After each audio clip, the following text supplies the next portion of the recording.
Good morning, goobers. Hello. How are my favorite, beautiful, most amazing, most sweetest, most silliest little goobers doing today? Are you doing good?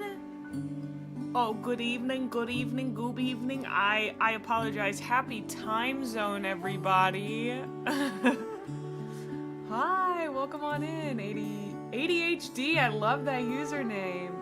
Oh, what's up, honey? Oh, you guys are being especially goobery today, if you ask me. I mean, if you ask me, you're being especially goobery today already. I need to move my mic. Should I do that now? That seems like such a good thing to do right now absolutely in the middle of me streaming. No, that's such a good idea. We're gonna do that. You might have stolen it from you're feeling stunky? Oh, brother, watch out! Watch out, dude! Oh, okay. Dude, I got to start my morning with some Bricky. It was honestly really great. His joy is so infectious and amazing. It was just really nice. I think, like, you know, there's, like, the whole bit of me, like, being down bad for him and whatever, but, like, in truth, I'm just quite fond of the man. He's just enjoyable to watch. I have a good time every time I go into his stream or watch his content. You know, it's a goober-tastic time. Oh, come on. Come on. Come on, baby. Release! Release! I'm sorry, I'm moving my mic right now. Oh my god. Oh no. Okay, I'm holding my mic. I'm holding my mic. This is really bad. Oh, why didn't I do this before stream? Okay. I'm just gonna hold my mic. It's now upside down. It's not letting go of my desk, dude. I'm trying so hard. Please let go of my desk. I've already ruined one of my nails so bad. Okay, think, May.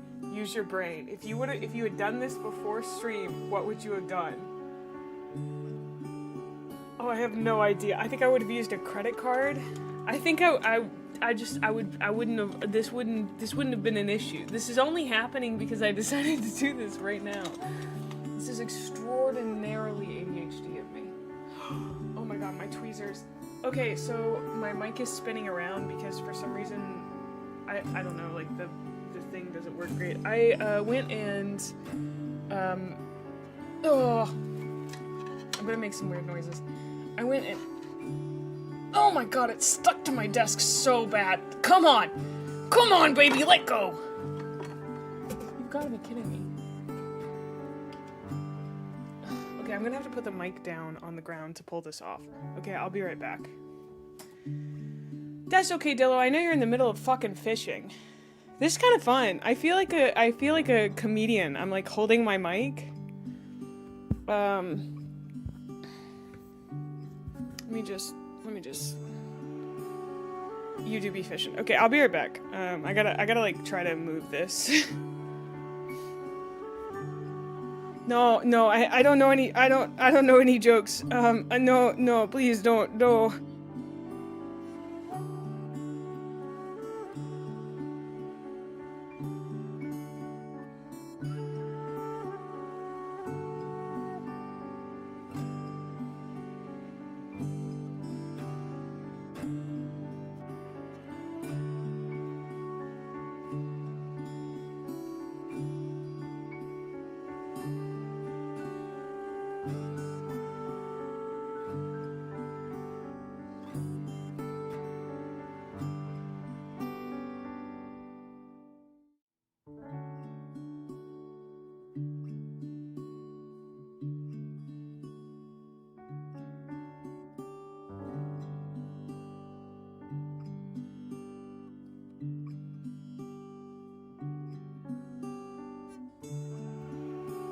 Okay, I fixed it, and I can now, like, explain to you what just happened, if you have no idea. I'm gonna move the mic one more time. No, don't do that, honey. No, honey, what are you doing? Okay, I have to mute again. Hold on.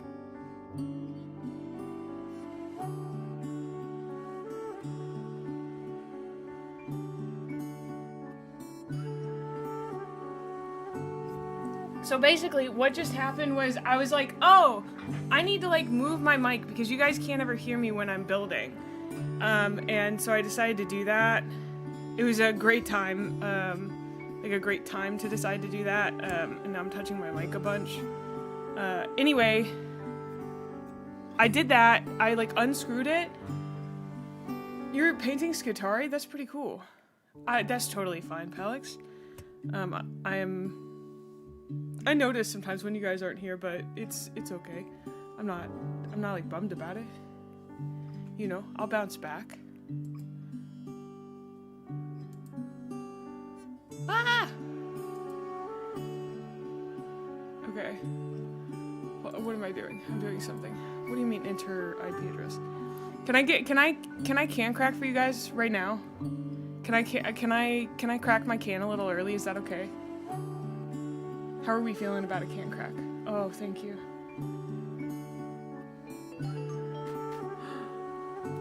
Thank you so much. Okay.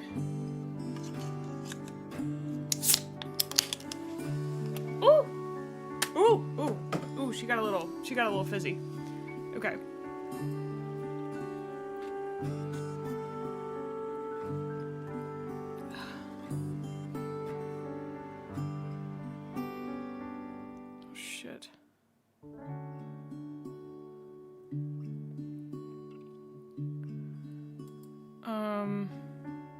How do I find out the address of my iPhone? It always says it on the top of the of face motion or whatever, but it's not fucking saying that right now.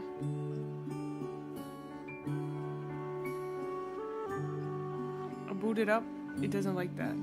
It doesn't say it. iFacial mocap, please tell me my iPhone thing. Please don't at me. I don't know what we're building. We're gonna find out. Sorry, I really do not like being added in the chat. It's one of my big pet peeves. When I was watching Bricky, I watched like 12 people add him in the chat, and I was like, I freaking hate it. All of you are talking. Well, it's okay. It's not just you. The reason it feels silly to me is because everyone is talking to the streamer when they chat, are they not? There's a config. Yeah, mine... It's probably because Yeah, no, it's not there. It's not in settings. Okay, how to find out iPhone IP address.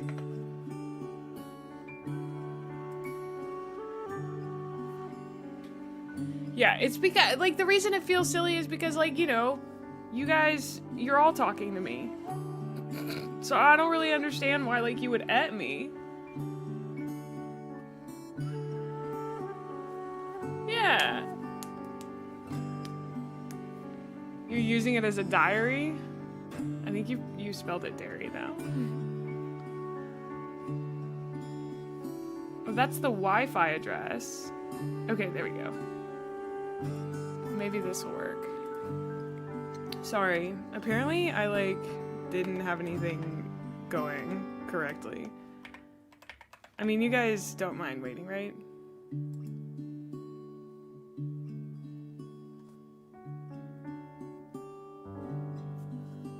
Okay. Oh, now it says it at the top or whatever. Anyway. Hey. What are you guys up to? You doing good?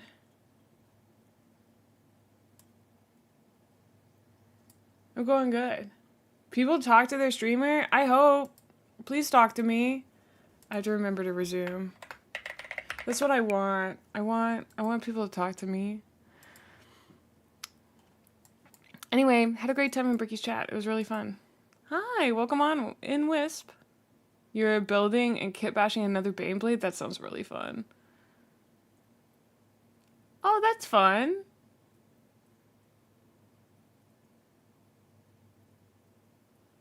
You did your workout? You got some spinach tortellini?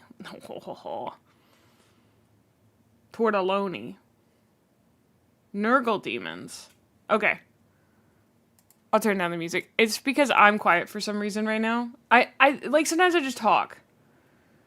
Can't tell you what the diary entry says, but you'll find out. Actually, I know exactly what it says. It says, "Hi, my name is Strawberry Possum, and I fully believe that I carry Adric, Adeptus Ridiculous, the podcast starring DK Diamantis and Bricky of Bricky fame, on my back. I'm the one who does all the work. And I can't believe nobody knows that. Nobody acknowledges it. How hard I work every day for Adric. XOXO, Straw Possum." You know? That's what your diary entry says. At least that's, you know. I thought of like, I'm trying to come up with reasons to get people to come hang out with me. Do you know what I mean? I feel like I always need an activity. I don't think that's actually true. I feel like many VTubers just hang out with each other. Is that true? Is that true? I don't really know. I don't watch VTubers. I feel like many of them just hang out together. But I like it when they do stuff a little bit. And I don't know. I've never listened to Adric. I think I feel like it's a little silly for me. I take the lore very seriously personally. I don't mind just yapping, but it's nice to have a direction. And I don't mind if I'm the one setting the direction. Oh! Actually, I see how it is. Okay, pause. I love it when you tell me lore, but when it's Adric,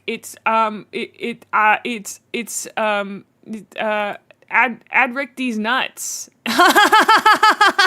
Am I right? Am I right? I'm sure nobody's ever said that before. New sentence alert. Got him! Oh, Straub's gonna be going into their little possum hole. Don't scream at me, you old creaky soup-kneading possum. Don't you scream at me. Listen, oh my god, you old creaky anxious creature. It's true. Can I say, I'm very proud of myself. We're gonna pat me on the back. I have messaged 3 people about collabing. One has gotten back to me. 2 of them I messaged today. So we're gonna see. But I came up with this idea for a show. It's not really a show. It's more a format, okay? It's called Deserted Island. And me and the other person, we have a backdrop that's a deserted island, and we pretend like we're the only 2 people. And every, 10 minutes or so, one chatter's message randomly gets chosen. And it shows up as a message in a bottle on the screen. That's just, one of the mechanics of it. Most of it is me asking really bad icebreakers, such as, if you were on a deserted island, who or what would you bring with you? You know? That's brave? Yeah, that's kind of the whole point, you know? That's kind of the whole point. But a lot of it is, I love icebreakers because I feel like they tell you so much about a person, and it's so easy to, just go off on a tangent with that stuff. Yeah, I love the idea of the message in a bottle where it's we can't see chat except for basically we get a random message in a bottle that shows up. You know? Maybe it's closer to every 5 minutes, or maybe we'll open them in between questions or something. But I don't know. I think that'd be really fun. But I love weird little questions to ask people. I love asking people questions, and I wish people didn't think it was weird, you know? Thank you for the lurk, Fred.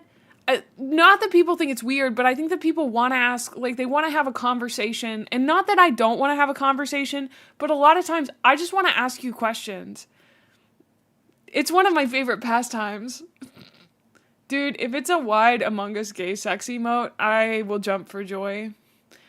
that I can ask them. Have you ever played Among Us? I just really love asking people questions. I don't know. I want to ask more people questions. Yeah, I love asking questions. I'm going to ask Announcer so many questions today. I don't pre-prepare them, but I do have a list of questions in my head, and I'm really curious about people. I'm so curious about people. Thank you guys for the hype train. I want to know what they think. I want to know what they do. I want to understand them. And then I want them to understand me, you know? You need to bring your pile of shame so you can paint it all. I think piles of shame count as one singular thing, yeah.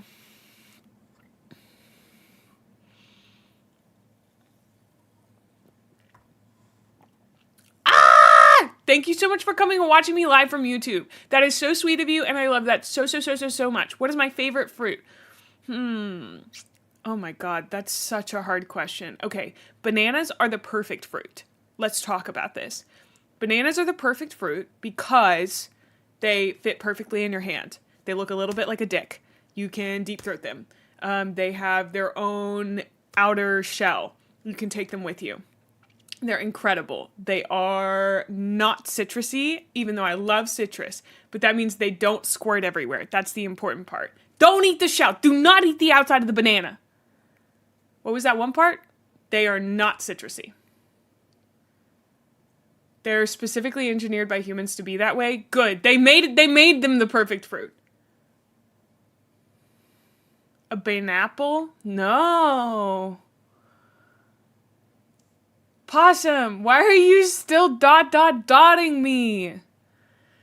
I'm a VTuber. If I don't say something sussy every stream, John VTuber comes and shoots me. I need you to understand this. John VTuber is standing off to the side. Rin Penrose themselves is standing off just out of screen. And they're like, if you don't say something sussy every single stream, you're getting banned as a VTuber. No more VTubing. I'm so sorry. I find it kind of funny, you know? I know VTubers that use subtext and they're cowards. I want to deep throat up. Wow, I'm so glad that someone muted me. I'm so glad that someone came along and muted me. It would actually, I think if we did a clip of that, it should be like a smashing sound, you know? Or maybe like I'm getting shot. What? Hi, Drea. It's good to see you. Finish the sentence, coward. Okay, here's the thing. I have thought about doing that to a banana, but I'm so scared that I will choke on it. I feel like that's like one of those dumb ways to die. Do you know what I mean?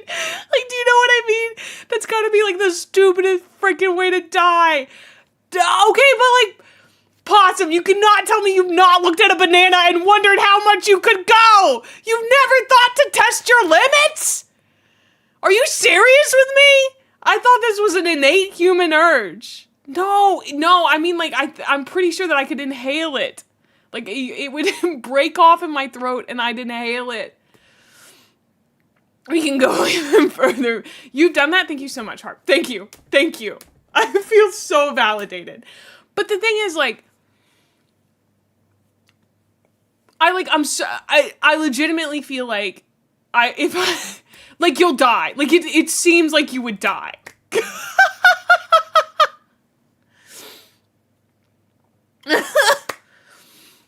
If you want to test your limits, do it with something that won't break. It's okay. I don't need to test my limits. I understand them. I know them. I know where they are. I'm okay with them. I've come to terms with them. I'm fine with it. Streamer dead at 30-something with a banana in their lungs? Yes. You got paint on the side of your glasses, Palix? That's so funny. Listen. Swallow a banana whole? Honey. Okay, but like in my brain, I don't think... this isn't what happens. It is imperative that the cylinder remain unharmed is so true. I'm so sorry I whipped this out to start stream. I don't normally, actually, I shouldn't be ashamed. I'm ashamed of the fact that I talk about the fact that I've had sex before. Oh my God, I've had sex before. Why am I ashamed of that? I don't know. Whipped this out? Yeah, I whipped it out. Announcer, give me like 10 more minutes to like rev into it. Listen! We're very high energy today. Okay. I think I'm scared. I've had men judge me because I had a partner, my last partner, really did not like the fact that in my 20s, like in college especially, not really in college actually, after college when I like became a full-fledged adult essentially, kind of, not really, I like went and like had a bunch of sex because like I liked it and I wanted, actually I did it mainly because like I wanted validation and like it wasn't great or anything, but like it was my prerogative as an adult, a consenting adult, to go do that with other people. And my partner was like jealous because he didn't do that. It was like really weird, dude. It was so weird. It was one of the many reasons I ended up breaking up with him, but like, I don't know.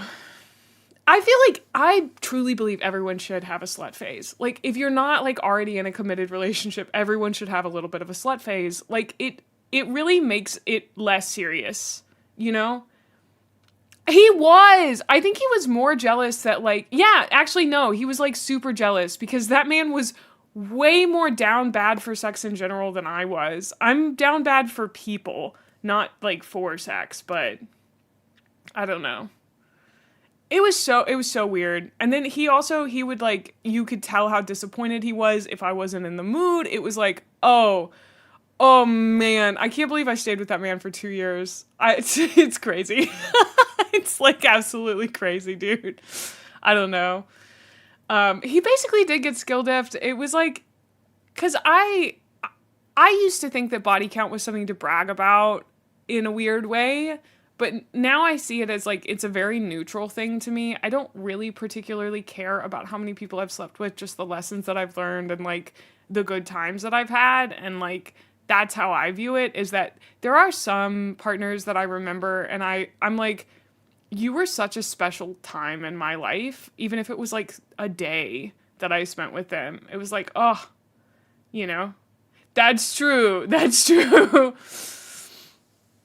Yeah. The Night Lords brag about body counts. Well, that's different body counts. Exactly. I feel like as an adult, it's gotten so much more, like, when I was in my 20s, it was like a thing that I did for fun. I was like, ooh, you know, I'll just like, you know, I'll go out and do that. And like, I don't think it was actually fun. Like I said, I think it was a validation thing.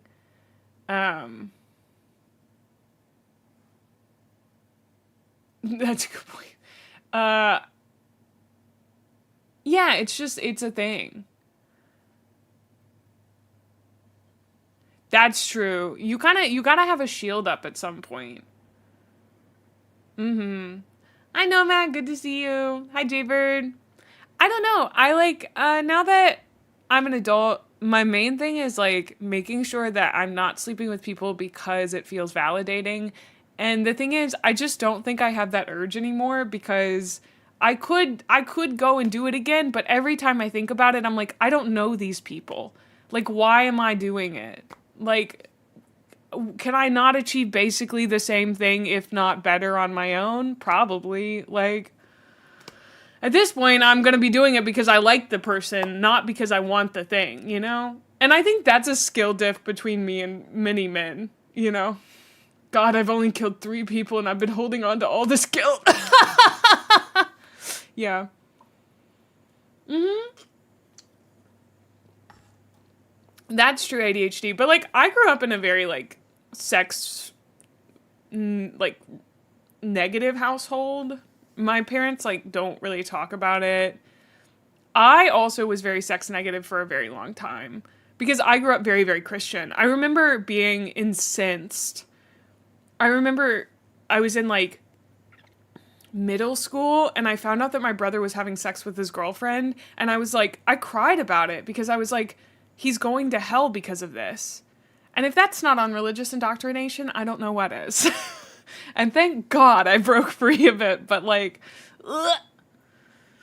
Men only want one thing and it's disgusting. Cut to Bricky being paid to show off his painted toys on stream. And it was so good. It was so fun to watch. Oh, it was so nice. I totally get that, Lemonade. Absolutely, yeah. But I don't know. I've had a weird relationship with it for a long time. It's but I think, like, I say a long time. When I was growing up, I had a weird relationship with it, and now I think, like, I'm in such a nice, comfortable place regarding it that it feels good to talk about it, because I think I've been scared of it for so long, and I've been scared of the fact that, like, I'll be judged because my last partner judged me so hard about it in almost every aspect. The only thing he didn't judge me about at all was my body, you know? He made me feel good about my body.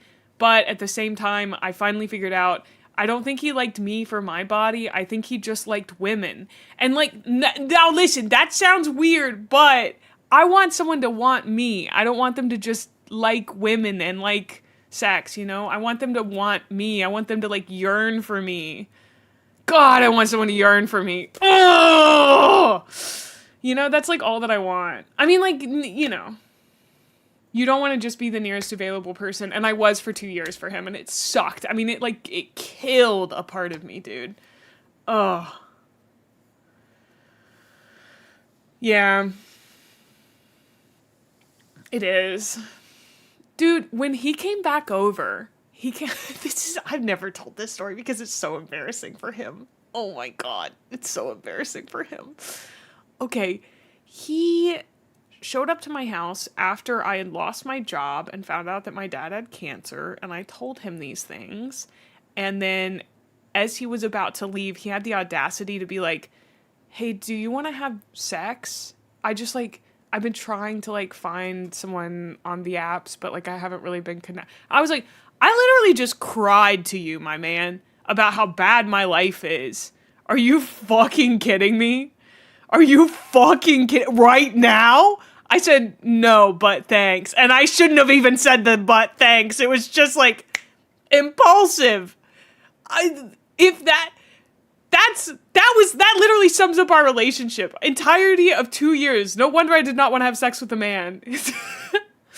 It's crazy. Oh, it is. Dude, when it came to sex, all he cared about was himself. It's crazy. Thank you. I've been so validated. Thank you for this. I feel like I've known that was weird, but like having a bunch of people be like, that's really awful and that sucks. That's nice. Thank you. No. Well, yeah, no, he did kind of have that energy. Dude, one of the greatest dates I've ever had is this guy showed up to my house as a Tinder date thing, you know, ate me out, thanked me, and left. And I think about him sometimes still. I hope he's doing good. He looked like an angel too. He was just a beautiful, beautiful man. And like, it was literally so good. It was king shit. Absolutely, dude. It was great. Dude, scapula, that's what it felt like. Scapula, that's so what it felt like. Ugh, I don't know. From the top to the bottom. Just like, it's back and forth. I had a guy one time after we'd like done the do, he was like, hey, I'm like a little too high to walk you out to your car. Is that okay? And I was like, my brother in Christ. The bare fucking minimum. Oh my God. I just like... Did fucking Sanguinius show up? He may have been.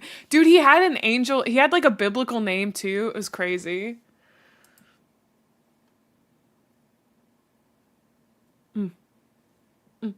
Okay, announcer, I'm ready. It has been half an hour. I have yapped. I'm sorry for talking about sex for half an hour, but I don't know. For some reason, I guess it was on my mind. I don't even know how we got there, but... Oh, deep-throating bananas, you're right. Wow, how did you know my ex's last name? No, his biblical name was Cain, I think. I think it was Kane.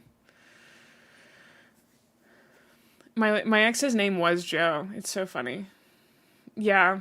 Listen, men read the room. Men yearn for your woman. Oh shit!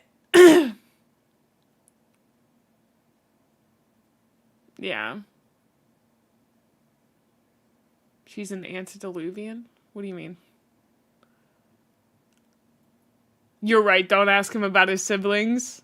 We aren't playing Warhammer, we're gonna be building something, but I don't know what we're building yet. Do you guys know? I didn't say anything about this when we were doing it, but the other day, when I was building the dreadnought after the despoiler, I don't know if you guys noticed, but I was trying to use Tamiya on it, and it's a fucking resin kit, and I was trying to Tamiya it for like 5 minutes before I realized that it was resin. I was like, why isn't it working? Why is nothing going on? Why? It was great. It was really good. Nobody noticed. Oh. Exactly, Gronks, exactly.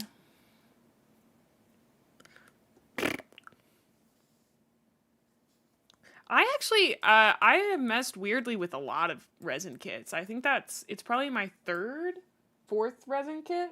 Yeah, I think it's my fourth resin kit. I just I'd forgotten that it was resin. Have I read any Warhammer books? Yes, I've read the first 5 of the Horus Heresy, as well as the first Eisenhorn book. I do reviews on them. Yeah. Well, Joe, the thing is, like, with most of the resin kits, it's been fine, but it was genuinely just I had forgotten that it was resin. So, the Contemptor's resin. Yeah. Well, it doesn't say that anywhere. It's not a Forge World. I don't really understand, but this stuff doesn't work. This stuff doesn't work. I feel like this is the wrong color. Also, I painted my nails. They look shitty, but it's okay.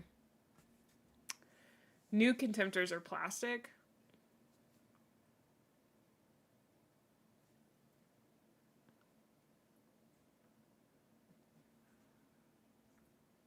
I know, we do need to paint the tiny nails.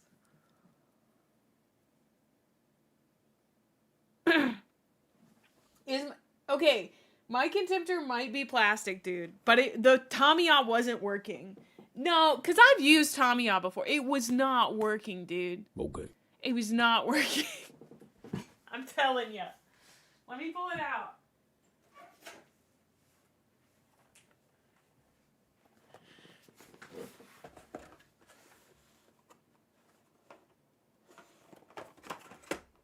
It's a 12 plus. Oh.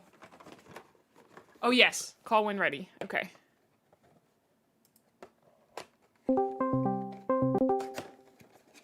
Hello! Hello. Ah, you're a little low for me. Let me turn you up. Oh, am I a little low? No, you're good. I got you. Okay, excellent. Yeah! Whoa, I love your reactive. Yeah, it's done by, why am I blanking on her name? Her name is Miley. She does amazing work. She animated this one, and I can post an emote in our chat here where, like, well, sticker that she did. She also did one where I'm painting a Sister of Battle and explodes.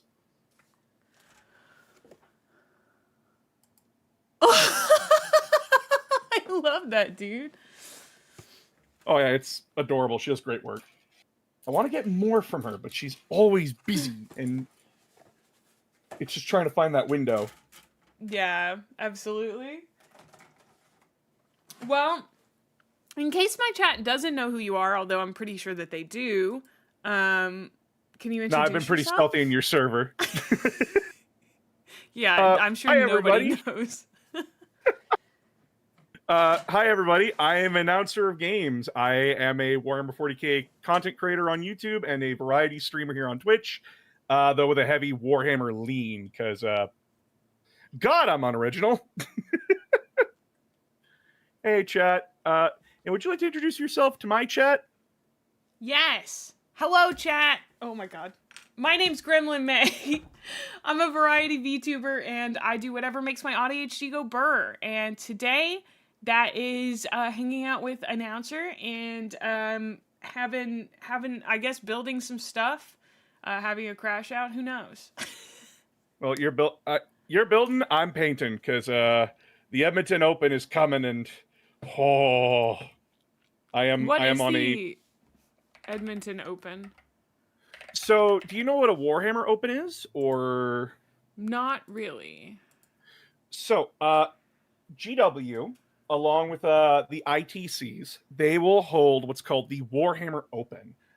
You probably watched Bricky's tournament video. It's basically a Warhammer tournament. They host Warhammer Fantasy, Age of Sigmar, Warhammer 40k, all that kind of stuff. And it's basically like you go to a convention center and you play 9 games over the course of a weekend. Wow, that is a lot. You only play the 9 though if you make it to top 8. Oh, okay. I'm not shooting for top 8. I am shooting for a win. Well, that's good. I think it's good to have a goal. Yeah, I went last year. I played Thousand Suns, and I came out with 3 wins and 3 losses. 3 wins, 3 losses. That seems pretty good. Oh, it is. I placed middle of the pack, and I was extremely happy about that. And fuck, Death Guard were hard. Playing against them, or? Yeah. So when the Edmonton Open happened, the World Eaters, Thousand Suns, and Death Guard codexes came out back to back. And I had no time to study the Death Guard book or even my own book. I had enough time to study the detachment I wanted to bring, but that's it. That makes sense, yeah. Also, I have to yell at my chat for a second. Tamiya is not working on this. It has to be resin. It's not working. I don't know why. What are you trying to build? The Contemptor Dreadnought kit, which doesn't say it's resin, I'm pretty sure, but the Tamiya just doesn't work on it. Where did you get the Contemptor Dreadnought? Oh, that's not resin. That's regular plastic. I know, but the Tamiya isn't working. I tried it on so many different pieces, and I've been using the super glue instead because it just wasn't. I don't know, dude. It was so strange. I don't even think I want to build him because he's persnickety. At least right now. I think I want to build something else. I have you on stream right now as well, by the way. Could you do me a favor? Could you show me the bottle of glue? The bottle of what? You're talking about. The bottle of Tamiya you're talking about. This. Ah, yes, that. Have you tried licking the piece that you want to glue it to, and then sticking the piece that has the glue on it to that? You know, I hadn't quite made it to that yet. No. Why? Does that work? Because I will lick it. Don't think I won't. I know. This isn't a dare. So I use I have a glue that's called Bob Smith Industries, and I remember sitting there holding a piece together for like 5 minutes and getting frustrated, and my fucking friend, he comes down and he's like, "Oh, how long have you been holding that piece together there?" I'm like, 5 minutes and it hasn't glued. Oh, try licking the piece you're gluing it to, and then put the piece with the glue on it, and it'll do it in like seconds. And this motherfucker was right. Really? I was so mad but so happy at the same time. I'm like, this is the dumbest shit ever. Why does it work this way? Oh, because the water like helps the sticky stuff happen faster. And I'm like, this is stupid.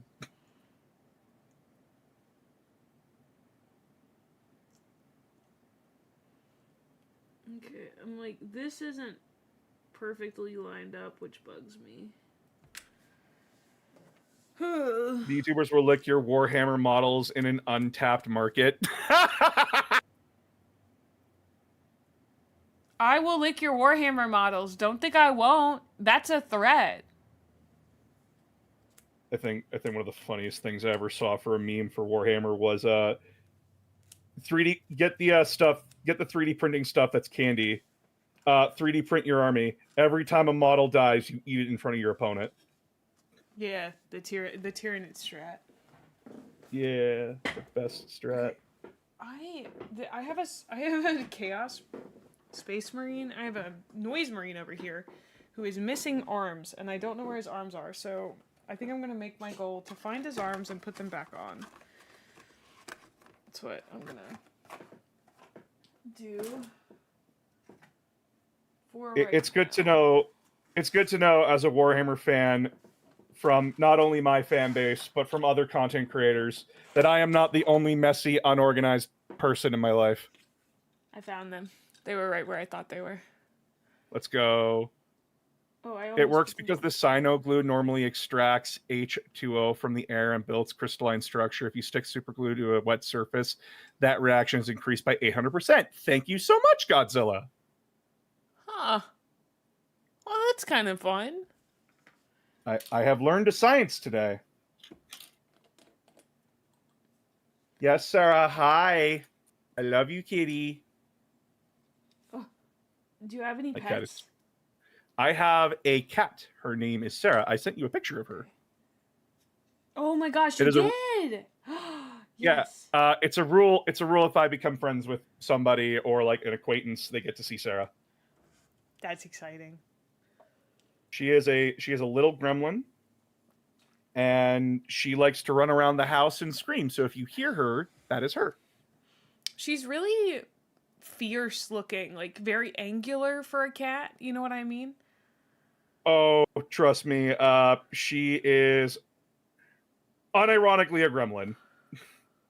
I have a picture of her in a weird sit position that I can show you. I actually, to answer your question, Lethargy, no, because I know that,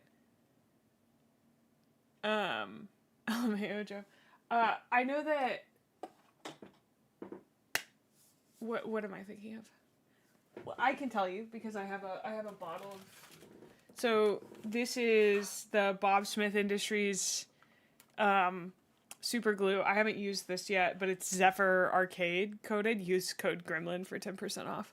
And it has an instant set in it, and it is a combustible liquid. So whatever is in there.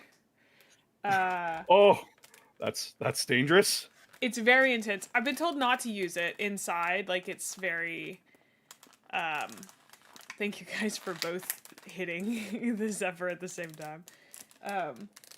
It's very intense. I should just pull this out.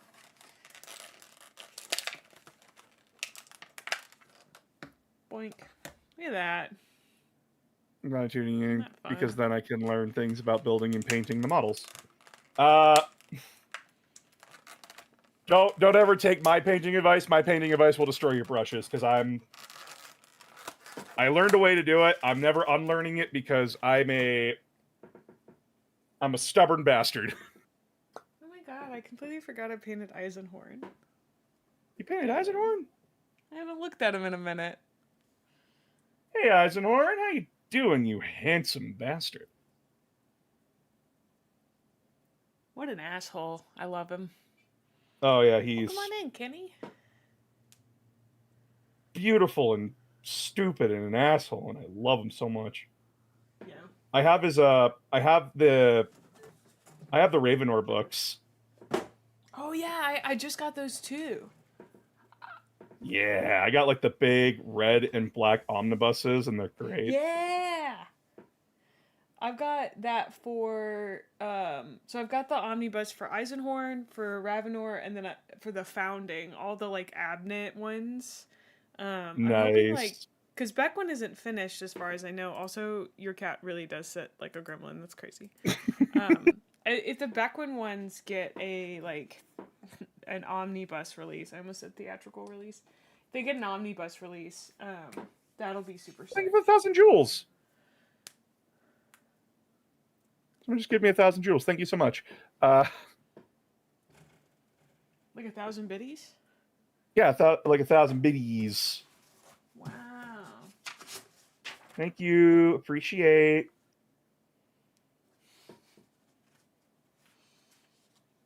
Also, about the start of your stream, don't ever apologize for that, because like I talk about that stuff all the time and encourage people to be like normal about it, because It's better to be normal about it, yeah. yeah, it's better to be normal about it Oh my and god. not weird. Have you built an orc stampa? Yes, it is currently staring at me. Okay. Cuz I It have is. one. So I need to get on that. I got it for Christmas from my roommate, and he said, "I got this for you on the condition that I get to name it." And I'm like, "Okay, what do you want me to Okay. call it?" And he said, "Big Chungus." Oh my gosh. And I get, Wow. and I'm like, "Dude, I get a Stompa. I'm happy." That's an expensive bit. That's an expensive bit. It is a very expensive bit, but he's happy. I'm happy. We have a laugh. I like that.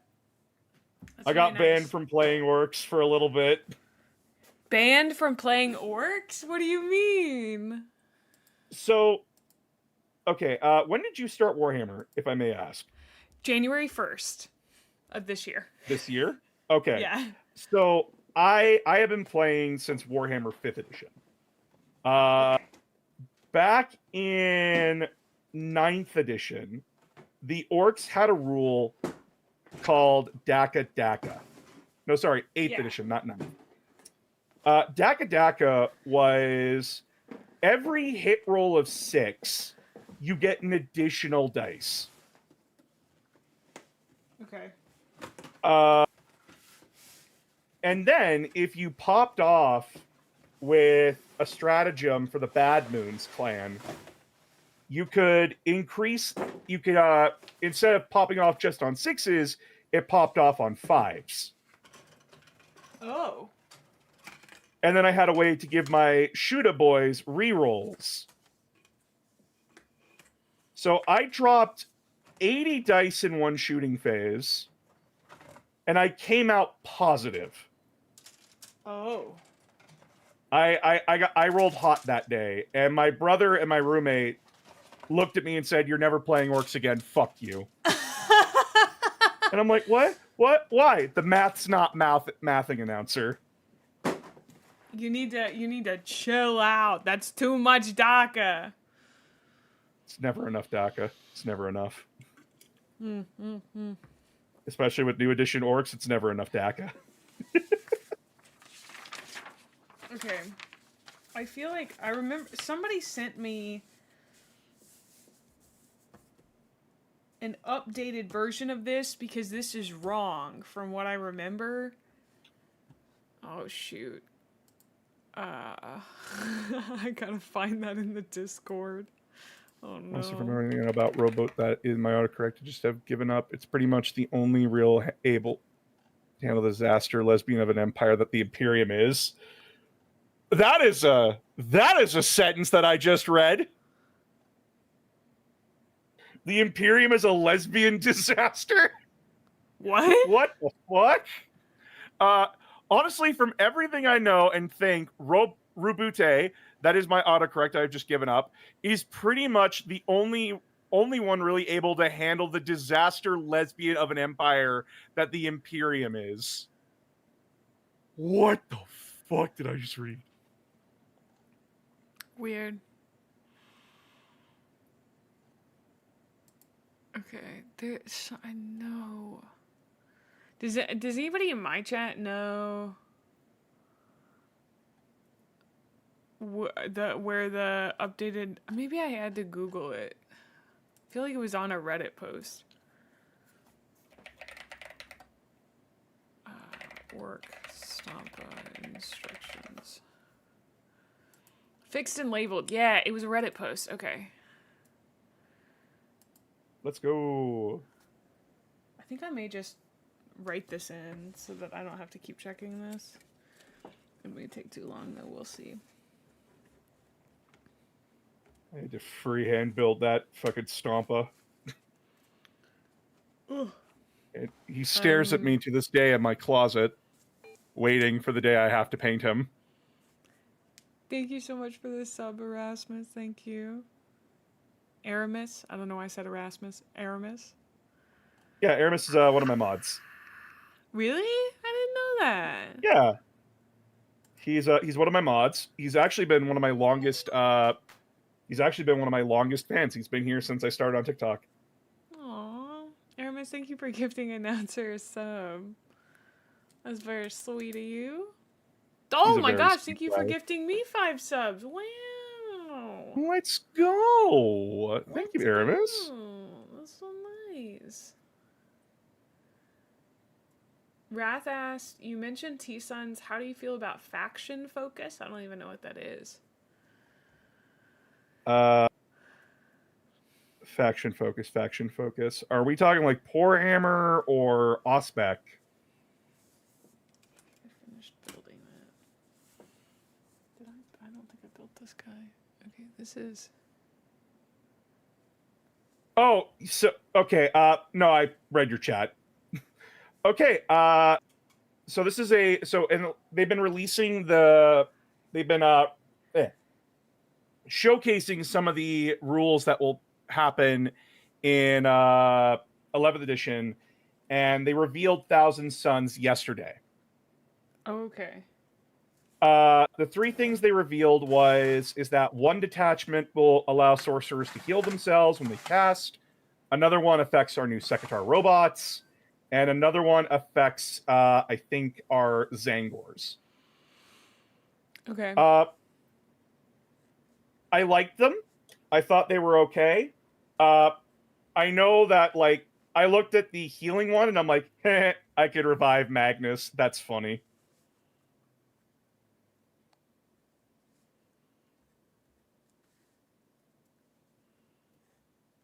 I was going to ask, as a question, a personal curiosity, other than Warhammer, what, like, franchises do you fuck heavily with? Like, what are you into outside of Warhammer? Okay, so I am a huge sci-fi nerd. I like fantasy, but, like, not to the extent where, like, I will fuck with sci-fi. As I put it, I will always prefer spaceships and laser guns to horses and bows and arrows. Totally get that, yeah. So the franchise that I fuck with, because Warhammer is not my favorite franchise of all time, that's fucking Mega Man. I love me some Mega Man. Okay. Then it's Halo, and then Dead Space, and Star Wars, because I fuck with Star Wars. I was raised on Star Wars. My dad also, like, had me watch Star Trek, and I like Star Trek. I think Star Trek is good. Fuck, what else do I love? I've always just been someone who's, like, glomped on to, like, sci-fi. Yeah. And then it's like, oh, well, I was a Nintendo kid growing up as well, but I love Capcom. Capcom is just, like, my favorite studio, because they make Resident Evil, they make Mega Man.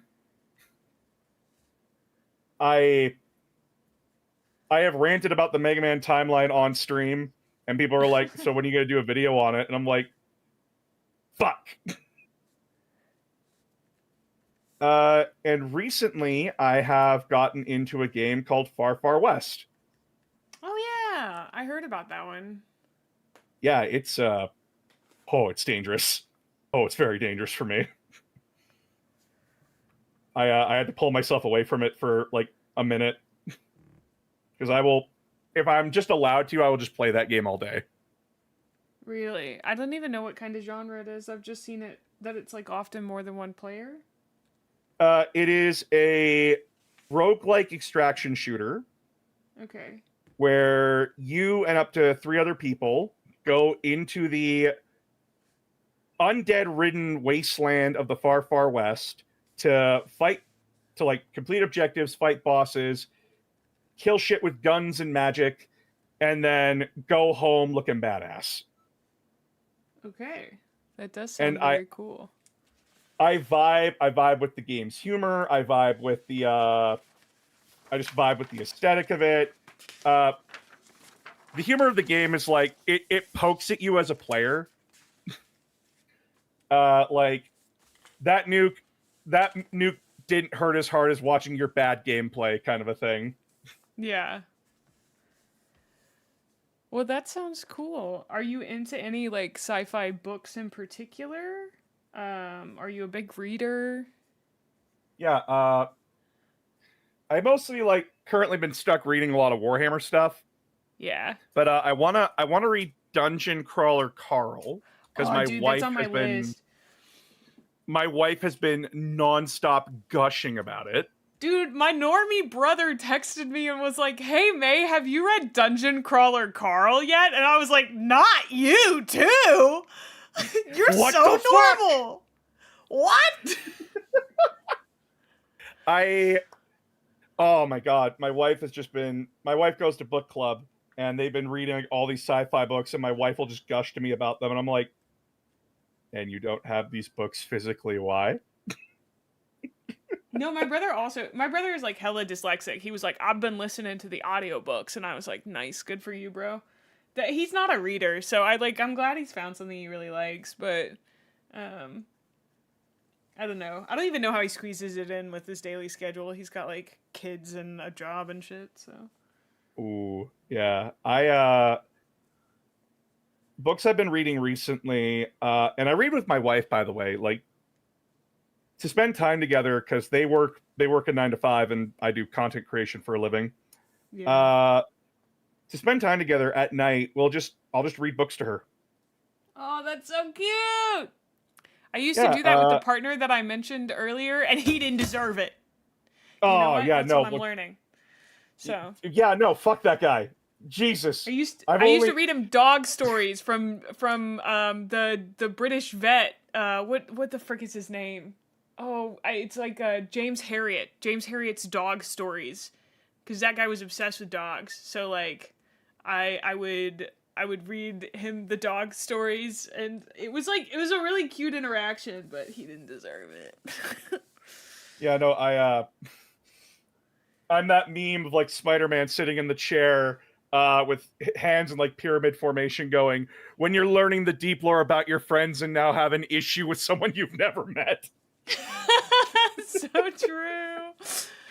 Oh, James Harriet is so good. I've read so many Miley. of his books. Hi, Miley. The artist that did the sticker that I showed you. She's in my chat. Hi, Miley. Oh, hi! You do such beautiful work, dude. Hilarious work. 5960. Well, I guess I am kind of into sci-fi. I say that and then know that I've read a bunch of sci-fi. The most sci-fi book I've ever read, this is so weird, is The Killing Star by somebody. It's two authors. It's by two different guys. It's a hard sci-fi book. I have only met one other person who's read it, and it's the guy who recommended it to me, and it was a guy that I was seeing like casually. So we were like sleeping together, and he like randomly one day was like, "Hey, I think you'd like this sci-fi book," and it sent me into like a 6-month depression spiral because it's so existentially heavy. Like it is just like one of those like, oh, basically the universe is infinite and you're the smallest thing in it, and the universe doesn't give a shit about you, and there's no reason that like you're special. And I was like, "Hey, bud, why'd you recommend this to me?" And he was like, "It's a really good book." And I was like, "Oh, you're so autistic. I love it." he like didn't recognize it. Oh no, this book is amazing. I totally relate to it. You relate to like thinking like this every day? Yeah. Did he smile the entire time, like didn't understand what the fuck you were trying to imply? I basically was like, "Yeah, like it was a weird book to recommend, Carter." And he was like, "Yeah, no, I really liked it." He's also a literal rocket scientist, so I think he really liked the like hard sci-fi part of it. But also, it's called The Killing Star. It's by Charles Pellegrino and George Zabrowski. It's It's not a very long book. It was published in 1995. I have no idea how he found this book. The plot summary is basically it's like a bunch of different things. So it says, in the late 21st century, Earth is at peace. Humans now command self-replicating machines that create engineering marvels on enormous scales. Artificial habitats dot the solar system. Antimatter-driven Valkyrie rockets carry explorers to the stars at nearly the speed of light. Then swarms of missiles traveling at close to the speed of light hit Earth. Though they are merely boulder-sized chunks of metals, they move fast enough to hit with the force of many nuclear arsenals. They are impossible to track and stop. Humanity is almost wiped out by the bombardment.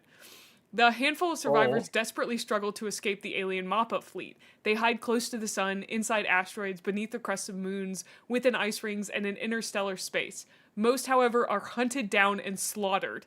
And then I won't Bro, is this the plot Titan AE? What the fuck? It's intense. And then there's the last man and woman on Earth are captured as zoo specimens. And like, I won't read the rest of it because like the book, like the meat of the book is like this last revelation, but it's just like so bleak and heavy. Like every human being gets wiped out and it's completely meaningless. It's like Earth being destroyed in like Douglas Adams, like Hitchhiker's Guide to the Galaxy, but like there's no funny to it, you know? There's it's no just dry humor to it. It's just like, yeah, it's just completely straight. Oh my god. Oh. Yeah, I couldn't read that book. I am someone who is, as my partner describes me, I'm a very empathetic person. So I get really down and depressed when a character gets down and depressed. Dude, totally get that. And it's awful. And if I like have to sit there and listen to a book that's like, yeah, no, your life is shit, life is meaningless, you're gonna die and no one will remember you. And it's just like, yeah, exactly. Dude, I think for me that's very much a tism thing, because sometimes I can't handle watching TV shows where a person basically like, there are so many TV shows where like a person is just having a bad time all the time. Like that's the plot of the TV show for like 6 seasons. And I can't watch that. Like to me, Severance, somebody mentioned yesterday, I say somebody, I think it was Possum that mentioned he liked Severance. Oh, you got a raid. Do you need to say hi? Yeah, just one sec. Hi, everybody. Thank you for the raid there, Core Shift. Hi, I am announcer of games. I am a YouTube content creator and Twitch streamer. I primarily focus on Warhammer 40k on YouTube, but also a little bit of it into streaming. We are currently hanging out with Gremlin Mae, a very wonderful person who has recently gotten to Warhammer. And yeah, we're just building, we're painting, we're having a good time, and talking sci-fi. So if you need to raid and run, totally understand. You just have a good day, and I hope you have a fun time with us. All right, please continue. Oh my god, I wasn't following you on Twitch. I'm so sorry. I'm so sorry. How dare you totally miss something that everyone else has missed? Don't worry, like half my friends don't follow me. I follow you on YouTube. Your like main platform. I fixed it. I fixed it. No,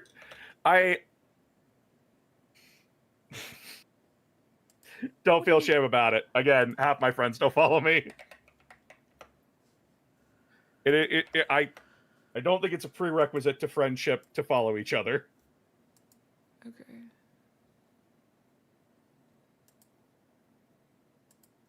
So we should not recommend acceptable losses to you, I guess. Guys, I struggle with Imperial Guard books because I like the characters.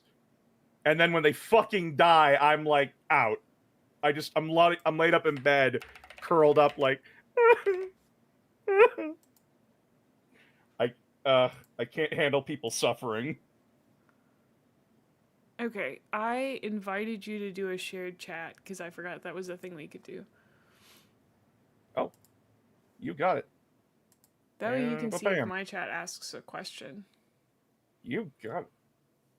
I guess it's very funny. I've had people on that are like, you know, they're Warhammer content creators, and since they're like kind of new and shiny to my chat will be like, hey, we want to ask this person questions, and I'm like, oh yeah, okay, cool. But also, hey, other chat. Yeah, chat. Like, feel free to ask Gremlin Mae any questions you want. Just remember, don't be weird. Be polite. And as May put it, they only started Warhammer this year. Oh, I'm probably like echoing on your end. Shit. One moment. Just remember that May is only like barely a year into Warhammer. Not Actually, even 6 months. Maybe 6 6 months. months. Yeah. So yeah, she's just started her Warhammer journey. Yeah, but look at what I've already accomplished. 5 fucking Horus Heresy books. Holy shit. I get to kiss him anytime I want. Look at him. You get to lick that delicious person whenever you want. It's so great. And I made Eisenhorn, and I made what else did I make? I painted part of this Doom wheel, but I need to finish it. I haven't finished it. And then I painted so many Space Marines, specifically blueberries. I know everyone loves to hate blueberries, but I think they were so fun to paint. Look at all these blueberries I painted. They're so blue. My boys, my boys. Yeah, because you rowboat quite a lot. You roleplay as him, right? Listen, I do watch the shorts, but I gotta tell you, I have no idea what's going on in any of them. So I am kind of just sitting there oh, cool, interesting, huh? Cool. What the fuck is a mark of Cal? Dude, there are so many times that I'm I have no idea what's happening right now. So it's crazy. The shorts are more for if you know, you know, but it's more like the vibe I'm going for. Yeah. And the joke is Gilliman's tired, he doesn't like dealing with it. And I do get that vibe, yeah, definitely. That's just me basically reenacting me working at McDonald's. Oh my gosh. I am just embodying the frustration. Yeah, I could imagine. It sounds and then awful. Oh, it's not awful. It's actually pretty funny in retrospect that I can just go into that mode and have the restrained anger of wanting to choke someone out. And it fits when you read the books, because again, I'm exaggerating a lot of it. But when you read Dark Imperium, Plague War, and Godblight, you can just hear the barely restrained contempt Gilliman has for a lot of people. Mm. And it is genuinely hilarious. When you're not going oh my god, I feel you on that one, dude. What the fuck are they thinking? Yeah, I guess I don't even think I've met Gilliman yet. Because he's not. Yeah, go ahead. I'm on book 5, so I finished 5 of the books. I finished up till Fulgrim, and then now I'm reading Eisenhorn, and I don't know. I don't think I've met him yet, actually. Yeah, in the Horus Heresy, he doesn't appear until a little bit later than where you are. Okay. I don't know how much you want to know. I don't mind knowing when he shows up. That's totally fine. Okay, because he shows up in the first Heretic. That's our first ever view of him, and it's from Lorgar and the Wordbearer's perspective. That one's on my list. Yeah, it's a good book. It really breaks down religious worship and how humanity is kind of it's tied to us on a deep level, but how bad people use it to justify how horrible they are is the best way to put it. I have the Erebus and Corfarin model for that one. Oh. Actually, now I have to ask, did you watch my Erebus video? No. If it's not about Gilliman, it honestly hasn't shown up on my feed yet. All of the videos I've seen from you have been about Gilliman on my feed. So I thought something very funny, and then I made a video where Erebus is confronted by a Space Marine of the Raptors chapter, and I'm fucking with the audience the whole time because am I being serious or am I lying to you? And the joke is that Erebus's life has been nothing but a comedy of errors. I.e., I didn't kill my friend. My friend died in his sleep, so to honor him, I became a priest. And then apparently the priesthood sacrifices children to demons, so kind of had to survive in there. And then I joined Lorgar's side because if I didn't, I would have been hung on the stake, right? Yeah. And it's just like he had all the best intentions, but am I fucking with you? Is he fucking with you? Or is he telling the truth? And that's the joke. And people are like, you're fucking with me. This isn't real. And I'm like, am I fucking with you? You never know. God help you can you never was know with written Erebus. in the instructions for the Stompa. Do you think that's... I felt like that was important enough to write down as well, so... Oh, dude. Again, I had to freehand that shit. Question mark? 90. There's just a question mark there. It's not even labeled. That's incredible.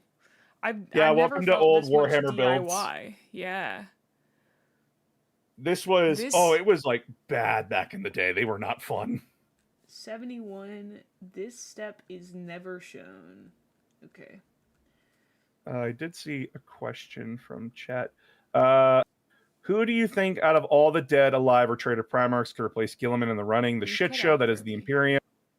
Assuming traitors would magically become loyalists or dead guys come to life, I think Corax and Khan would do a decent job. No, they wouldn't. That is a complete misunderstanding of who Corax and the Khan are as people. Corax is a freedom fighter. He's a rebel. Oh. He's not good at government administration. And the Khan, he doesn't want to rule. That's his whole thing, is that he doesn't want to rule. He wants to be free to do what he wants.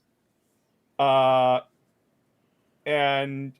the only reason he joined the Imperium is because he recognized the Emperor's threat.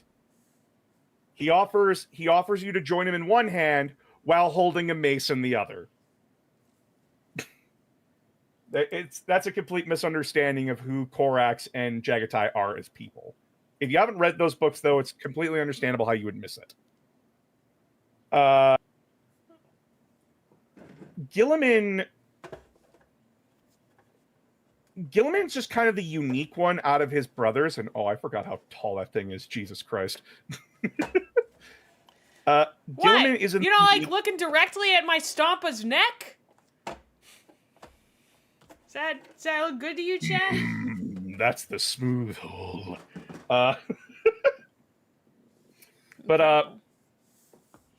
Guilliman's the unique brother where he actually did think further than being a general of war.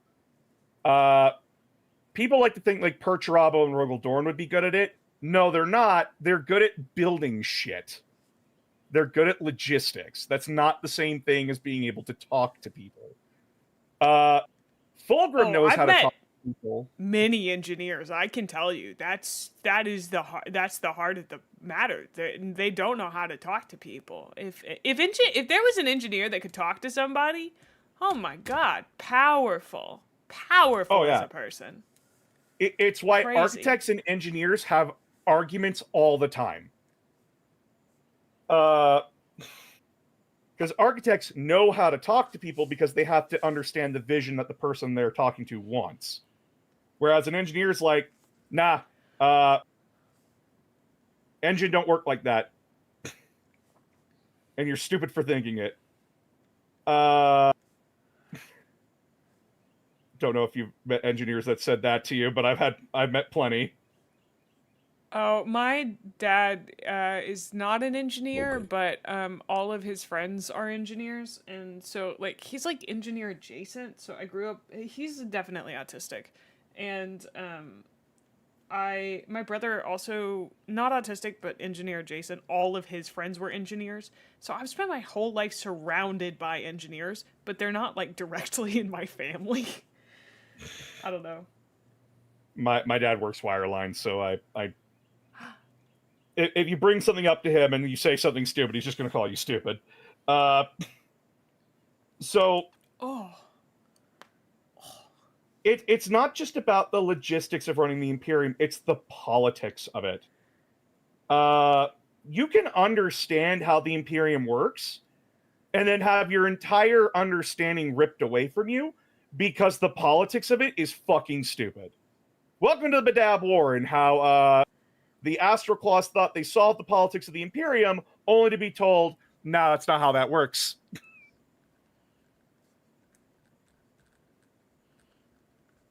Guilliman is the only one of the Primarchs that ever thought about the politics outside of Horus.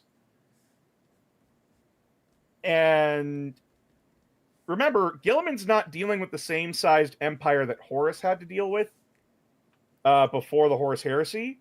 Guilliman's dealing with a fragment of that, and he's still, like, clearly stressed the fuck out and aged.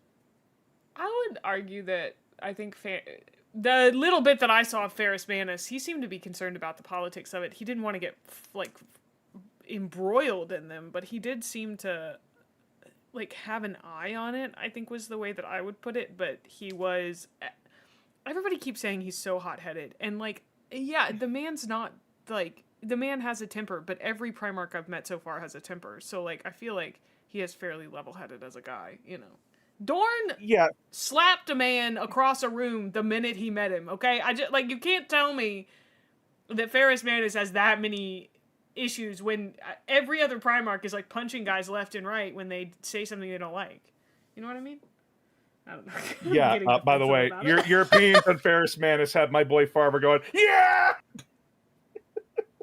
One of my mods and another, like, longtime friend, Farva, he loves the Iron Hands, he loves Ferrus Manus, and he jumps for joy anytime someone has, like, a positive opinion of them. I like Ferrus Manus. He's honestly probably one of my favorite Primarchs as, like, a guy. Like, I think largely because we didn't get to see very much of him, but, like, also what I got to see of him, he was a competent leader of his men, and, like, if Graham McNeil Graham McNeil.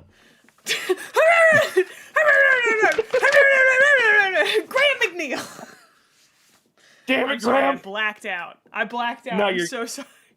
No, you're good. I have the same reactions too. Yeah, so Ferrus Manus, as we come to learn about him from short stories, because that's all we're gonna fucking get, he was a very unique Primarch in that he was kind of like the best and the worst in a lot of ways, because his way of running the Iron Hands, his way of running the Iron Hands clearly left them with the problems they have even into modern 40k, like Darwinism, survival of the fittest, and shit like that. But, like, when it came to actually knowing him as a person, he was remarkably well-spoken, remarkably intelligent, and there's a reason why Guilliman had the Unconquered Few. I'm trying to remember the name properly, or the Dauntless Few, and it was his belief that if the Ultramarines teamed up with this legion or these legions, they could never be broken, like they could never be defeated, and the Iron Hands was one of them.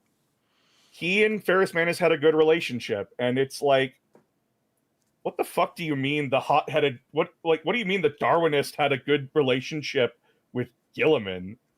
And it's because, like, Ferrus Manus paid attention in really weird ways. Wait, so let me ask you a question. Why go ahead. are you drawn to Guilliman so much, do you think? So,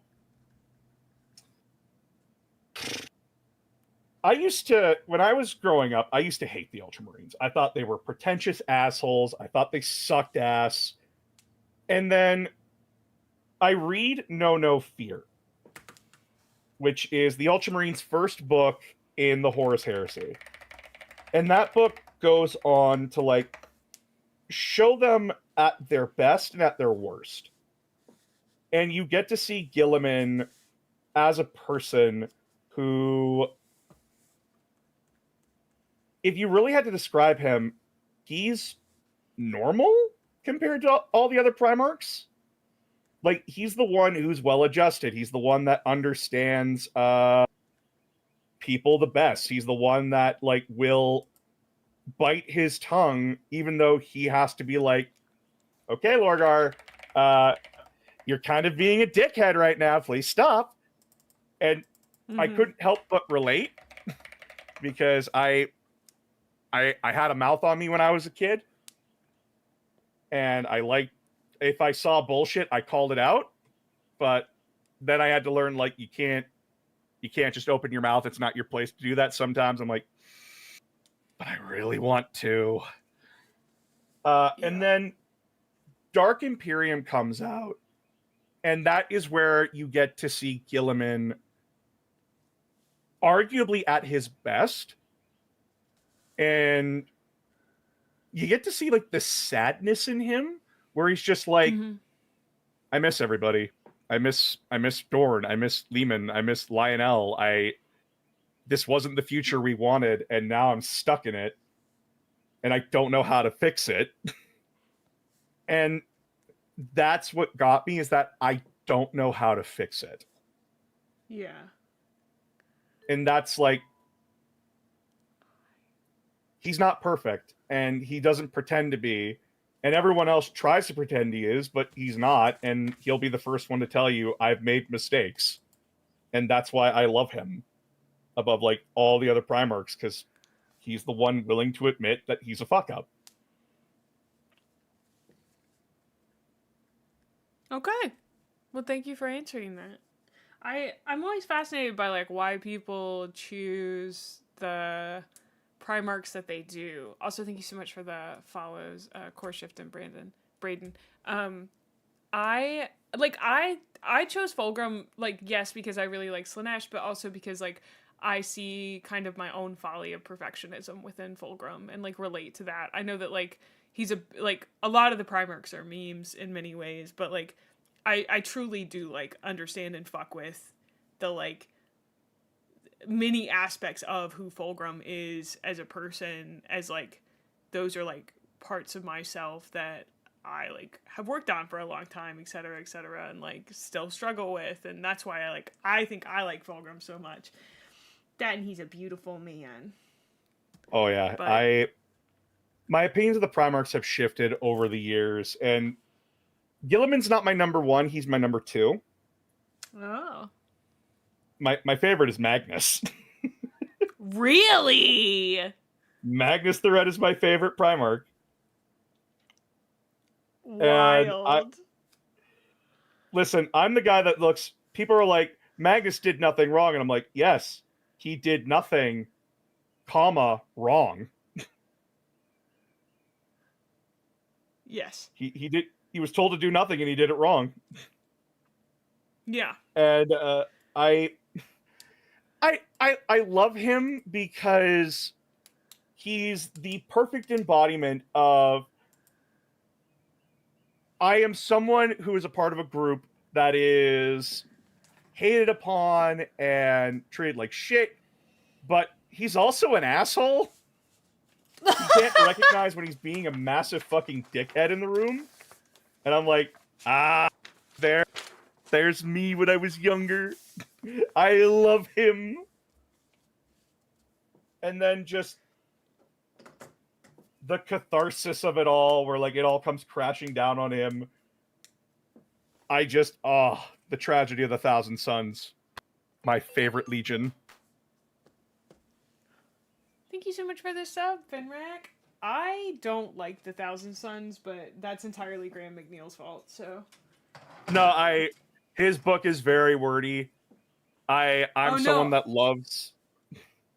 Not his book about them. I've not read anything about them. It is specifically The Ancient Awaits. I really that short story got so hyped up for me by people. The one with Rylanor in it?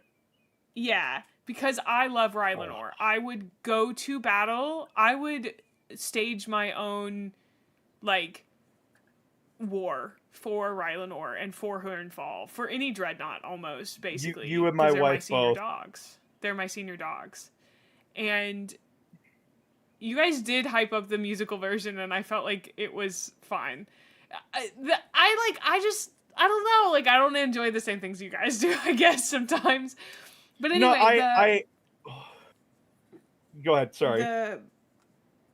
The Ancient Awaits, just, like, I didn't like it as a short story. I thought it was badly framed and written. It was really hokey, but not in, like, the fun way that I've come to enjoy within Warhammer 40k. Like, it felt like, Fulgrim wasn't a real person in it. Rylanor didn't actually get, like, not that I thought he should, like, kill, like, the Thousand Sons being there was just, they were so goofy. All of them were so goofy. I couldn't take them seriously, and I kind of needed the story to be a little bit more serious, because that's what Rylanor deserved, and, like, he once again was slighted and did not get what he would deserved. Like, I don't know. I just, I remember reading the short story, and then I listened to the musical, and I'm like, this isn't what happened at all. There was, like, no epic clash. It's the meme. It's that one meme where it's like, people think, like, Rylanor is based Fulgrim, and you're cringe. Fuck you. We're dying together. Yeah! Reality. Well, I guess someone's got to kink shame you, you weird fuck. And then blows himself up. Yeah. I stand by, like, it would have been better if McNeil had lingered on Rylanor and told the story of Rylanor without anyone except Fulgrim finding him. But he felt like he needed a point of view Space Marine for some reason, when I think that short story, if you had just done it from Rylanor's perspective during those 10,000 years of, like, slowly degrading and devolving and, like, really working with that, until the moment that Fulgrim finally shows up and, like, Rylanor can sense him coming, and so it's this anticipation and, like, the build up, and then, like, Fulgrim getting there and Rylanor giving his speech, and, like, I would love it if he had left some kind of, like, permanent mark on Fulgrim, or, like, a mark that would have taken hundreds of years, or, you know, just something intense, you know? It felt like, oh, you hurt his pride, and that's yeah, okay, sure, yeah, that's fine, I guess. I wanted a little bit more for my boy. Yeah. Maybe I'm greedy. No, you're totally justified in, like, your opinion, in, like, wanting better for a character that was, although introduced in, like, 2 books, was still fun and interesting. Because, like, when you meet him in Galaxy in Flames, he instantly catches on to what Saul Tarvitz is trying to do, and that implies that, like, there's something deeper to Rylanor. Yeah. And that he, too, like, he may be a dreadnought, but he recognizes something's wrong. And absolutely, he's a dreadnought in Fulgrim's entourage. Like, oh my god. More on that, please. Exactly. I wanted more Rylanor. I wanted him to be the focus. I also really fucked up this section. I'm gonna have to redo it somehow. Sits here understanding that as I paint fucking Victrix Guard. But what? Yeah, like, I'm painting Victrix Guard, right? Oh, okay. Yeah, they're the Ultramarine Bodyguard unit. And they're painful to paint. So many ribbons. So many tassels. But yeah, like, I love the Thousand Sons because of their tragedy. And Ahriman is my favorite character in 40k of all time. Because he's such a fucking dork. Yeah. He's a dork. He's asked in the Horus Heresy, hey, when the Great Crusade's over, what do you want to do? And he says, I want to open up a vineyard. Really? Yeah, he straight up says, I want to open a vineyard. That's good. I want to make wine. I didn't know that the Space Marines had, like, interests. I know that probably sounds bad, but They're not really written as having interests. Oh yeah, it varies from legion to legion. The Thousand Sons were encouraged to like learn and be people, whereas like a legion like the Imperial Fists are, you are a soldier and you are a number on a damn wall. It's that kind of mentality, right? It depended on the legion you were with. Yeah, that makes sense. And I just love them for that. It's great. It's a reference to Picard from Star Trek. Yes, and who's my favorite Star Trek character, T-Com? Is it Picard? It's motherfucking Picard. I love my bald bastard. I'm very simple in my likes. I like what I like. Someone said they redeemed a faction praise for Thunder Warriors. Oh, Thunder Warriors. So I have points, right, where you can spend stream points to either have me diss a faction or praise a faction. Man, I wish I had anything to say on Thunder Warriors. But you know what? It's thanks to the Thunder Warriors that we got the sick-ass power armor that is Space Marine power armor. So you know what? Thank you, Thunder Warriors. Your sacrifice was warranted. There you go.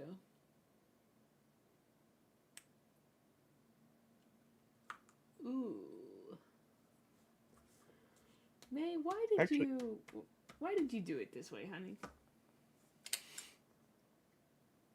Because planning ahead is for chumps. It's true. Okay. Do that rock climb. Just freehand it. Did you say? What did you say? Because planning ahead's for chumps. Freehand that wall. All right. I remember I was sitting in on your stream where you were talking about climbing gear and everything, and that you like to climb. Free solo it. Okay. I'm just gonna make. I'm doing it. I can't believe this kit's plastic. That's. You can't believe that it's plastic? Yeah. Why can't you believe it's plastic? It gets so giant. It's a really big model. I don't know. I can't believe it's not butter. Ah! Fades away. I don't know. I said this to Possum yesterday that, like, I wish I knew more about Warhammer so I could talk about it more because, like, I like hanging out with people that know stuff about Warhammer, but I only know so much about it. And is there... Oh. Welcome on in, Dark Story Nights. I don't know. I feel like... it feels like I'm taking a long time to learn, even though I know I'm not. No, you are actually learning remarkably fast compared to a lot of people I know. That's nice. And there's no issue not knowing everything about Warhammer and like taking your time with it. Sarah, please don't scream at me. Sarah is really screaming, dude. Yeah, she's like, Dad, pay attention to me. Dad. Sarah, he is busy. I am with a gremlin right now, my little kitty. Come here. I have my hand out. One sec, I'm gonna grab her. No, we're not going to the bathroom. We're not hanging out in the sink. We're not hanging out in this sink, motherfucker. Get over here.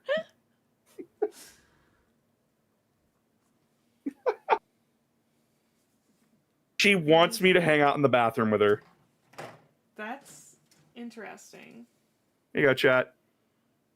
Here you go, chat. You can see Sarah. You can actually hear her in some of my videos, too. It's actually really funny. Oh, my goodness. She sounds like a menace and a terror and a sweetheart. Oh, she is the sweetest baby. She loves people. She will absolutely snuggle you. But if she wants your attention, she's gonna scream at you. Yeah. Sadly, I'm very allergic to cats. It is a devastating thing within my life. I'm slightly allergic to dogs, but I suffer for dogs. I can't suffer through cats, sadly. Like, it's too bad. I think I'm missing a piece. I think I may have cut it out, and then it may have gone somewhere in my room. Chat, please don't give my cat the rank of Lord Inquisitor, please. I can't handle that. Yeah, like as I was saying, like everyone learns Warhammer at their own pace, and there's nothing wrong with not knowing everything or having honestly a lot to talk about when it comes to Warhammer, because there's so fucking much, and it's overwhelming to a ridiculous extreme in a lot of ways. But when you have like a focus on it, it just makes the journey all the more worth it in a lot of ways. Oh, thank God. Sorry. You found it? You're very right. I found it. I remembered that I had put them in a little container. I was like, I know I've seen this. You're very right. Again, organized chaos. This stuff that I'm like super excited to talk about, like I love talking about like Eisenhower, and I know a lot about the first 5 books of the Horus Heresy, and like all that stuff that I know about, I do really like talking about. Like I've really enjoyed learning about 40K like as a setting rather than 30K. I think there are parts of 30K that I much more prefer over 40K, but it is really difficult to enjoy those parts of 30K. I'll be so honest with you, because the fandom likes 40K, and I think sometimes when I say I enjoy a part of 30K, like I enjoy the hopefulness that exists in 40K, like in 30K, people are like, yeah, well that's gone by 40K, and I'm like, why do you think I specified I enjoy it at 30K? You know, like I've had that happen, and it just like it makes it difficult to talk about the like, I like the hope in 30K. I feel like that gets shit on so much, but like there is a certain feeling of like hopefulness in 30K. Like the Great Crusade didn't come out of the Emperor's ass for no reason. It was because the Great Crusade is like the idea of hopefulness for the Imperium, and like even though I don't agree with like the Great Crusade as like the hopeful thing, like that's not what is hopeful to me. It I think makes for hopeful stories, if that makes sense. Because like if there is a feeling of hopefulness within the setting, then like you're able to have those. Because like in 40K there's like no feeling of hopefulness. There is like chaos reigns, you know that chaos is going to eventually eat everything, and I think like some people aren't able to like reconcile the fact that like the deterministic ending of this universe is that everything dies and chaos wins, with the idea that like there are stories of hope contained within that narrative. Because like I have to believe that in a fictional setting as well as real life. Eventually everything in this universe will burn up and die and nothing means anything. And so I have to believe that my own story can be filled with hope and fun and goodness, or otherwise I'll go crazy. I'll flip my top, you know? Like I won't, it'll be bad. So, like, I have to believe that, and I think I cling to that in 30K as well, you know? Oh, yeah. There is this... It's even in the opening of the book, like the opening monologue, is that it is an era of hope. Because humanity just got out of this horrific nightmare that was the Age of Strife. And when you hear people talk about it in the books, they're like, oh yeah, no, it was anarchy. It was awful. They don't go into detail about it, but the fact that the Imperium is the way that it is because of the Age of Strife in some ways really goes to show, oh, that's how fucked it was. Yeah. The Imperium is a product of the era it came out of. And there are things in 30K that I love and prefer over 40K as well. For one, I will always look at 30k Space Marines and prefer them over 40k Space Marines. And the reason is because, hey, these Marines actually have to engage and talk with people. And each Legion is different in how they do that. And I prefer that over the, oh yeah, we're an order of basically monks that never interacted with a human in our lives. Outside of like maybe a guardsman that I stepped on. Yeah, I much prefer the way that they, like, I've talked about this before in some of my videos, that like the humanness of 30k is so nice, especially like I don't like, I think everyone getting into it should read Horus Rising and then kind of forget that the heresy exists while you go and read 40k books, because like Horus Rising is such a human story beginning to end.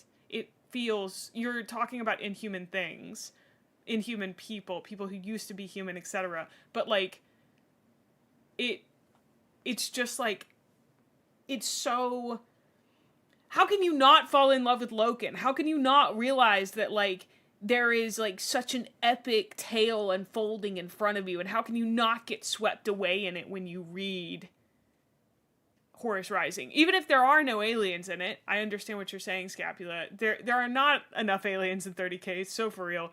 There to me, that's like the spark you need to start the fire for the love of like of it. Especially because like if you read Horus Rising first and then you move to 30k, there is like this sense, or move to 40k, there's this intense sense of like, how the fuck did we get here? Yeah, that's actually Dark Imperium isn't meant to embody that vibe. It's like, just like, it's so good to me. Yeah, it's one of those most jarring things, because as I said, like Dark Imperium, that's the whole vibe of the book, is like, wait, hold on. What do you mean? What do you mean like all this horrible shit happened? What do you mean? What the fuck is this? What the fuck is that? What happened to Loken? Where's Loken? Oh, it is. It's one of the most jarring things to read when like you go from 30k to 40k. And like just how far everyone's fallen. And like having the point of view character of Gilliman in those books be the person who was there when like he thought shit was going to get fixed, and then it turns out everything got worse. Yeah. I think also like my introduction to 40k was actually Rogue Trader, and I really liked it as an introduction because I got to see 40k visually. And that was really interesting because I looked at Rogue Trader. I played like literally 2 hours of it and went, this is the most Catholic game I have ever played. Like, it is so drippingly Catholic, and I loved it. Thank you, Iron God. It's just, Catholic there's so much. What? Catholic cathedrals and everything. Yeah, like there's so much about it that just feels really, really good. And I kept, my chat can attest to this, I kept saying like, oh my gosh, I keep forgetting they're so religious. Oh, I keep forgetting, you know, because they weren't, I mean, they were, I would argue they were religious in 30k, but like people don't like to call basically their atheistic cult a religion, even though I would classify it as one. It is at the very least a cult that they were in that I would say definitely pretty religious, even if it was atheistic, you know? And so like, to me, it made complete sense that they went from where they were in 30k to 40k. I just kind of was like, whoa, man, this is like really religious. Like, whoa, the iconography is off the charts. Because I like, oh yeah, I knew about the purity seals, but I didn't like quite realize how all of it worked together and like functioned. And now that I'm reading Eisenhorn, which I just like cannot get over how much I truly love Eisenhorn. Like, it is just it's just such an incredible book. And it's, to me, it is one of the, it set the tone, it has set the tone for 40k for me. I don't know if like there may be other books that do that super well that may do it even better, but for me it set the tone of like 40K is satire so easily and so fast. Like there's everything about that book is hokey and silly and weird and scary and like I don't even like it's just the vibe of Eisenhorn Xenos is so delicious, and the short stories that, and I love that Warhammer has so many short stories. Oh, I love that. Short stories as a medium just don't get enough love, and Black Library was like, Did hey, you see what the if we like horror wrote series that the horror series? There's a they did a horror for a while? They did like a special where like they brought on a bunch of like horror authors to like write horror stories for 40K. what? That sounds so cool. I'm sure my chat It has was a whole. mentioned it. Oh yeah, they did quite a few things, and they're a lot of them are just short stories, but they're fucked. Like there's one of the most famous ones is that spaceship crew gets stranded because of the Great Rift, and they find the space station, and they need repairs, so they dock at the station, and the horror begins from there. Ooh, that sounds so good. Ooh, that sounds so good. What are your favorite 40K books, announcer? So currently, my favorite 40K books right now are the Ultramarines' first Horus Heresy book, No Fear. A Thousand Suns is my favorite Horus Heresy book of all time. I loved Dark Imperium. What are the books? Kyphus Cain, Hero of the Imperium. And then... Why am I blanking on another name? Fuck, I'm blanking on a name. Oh no.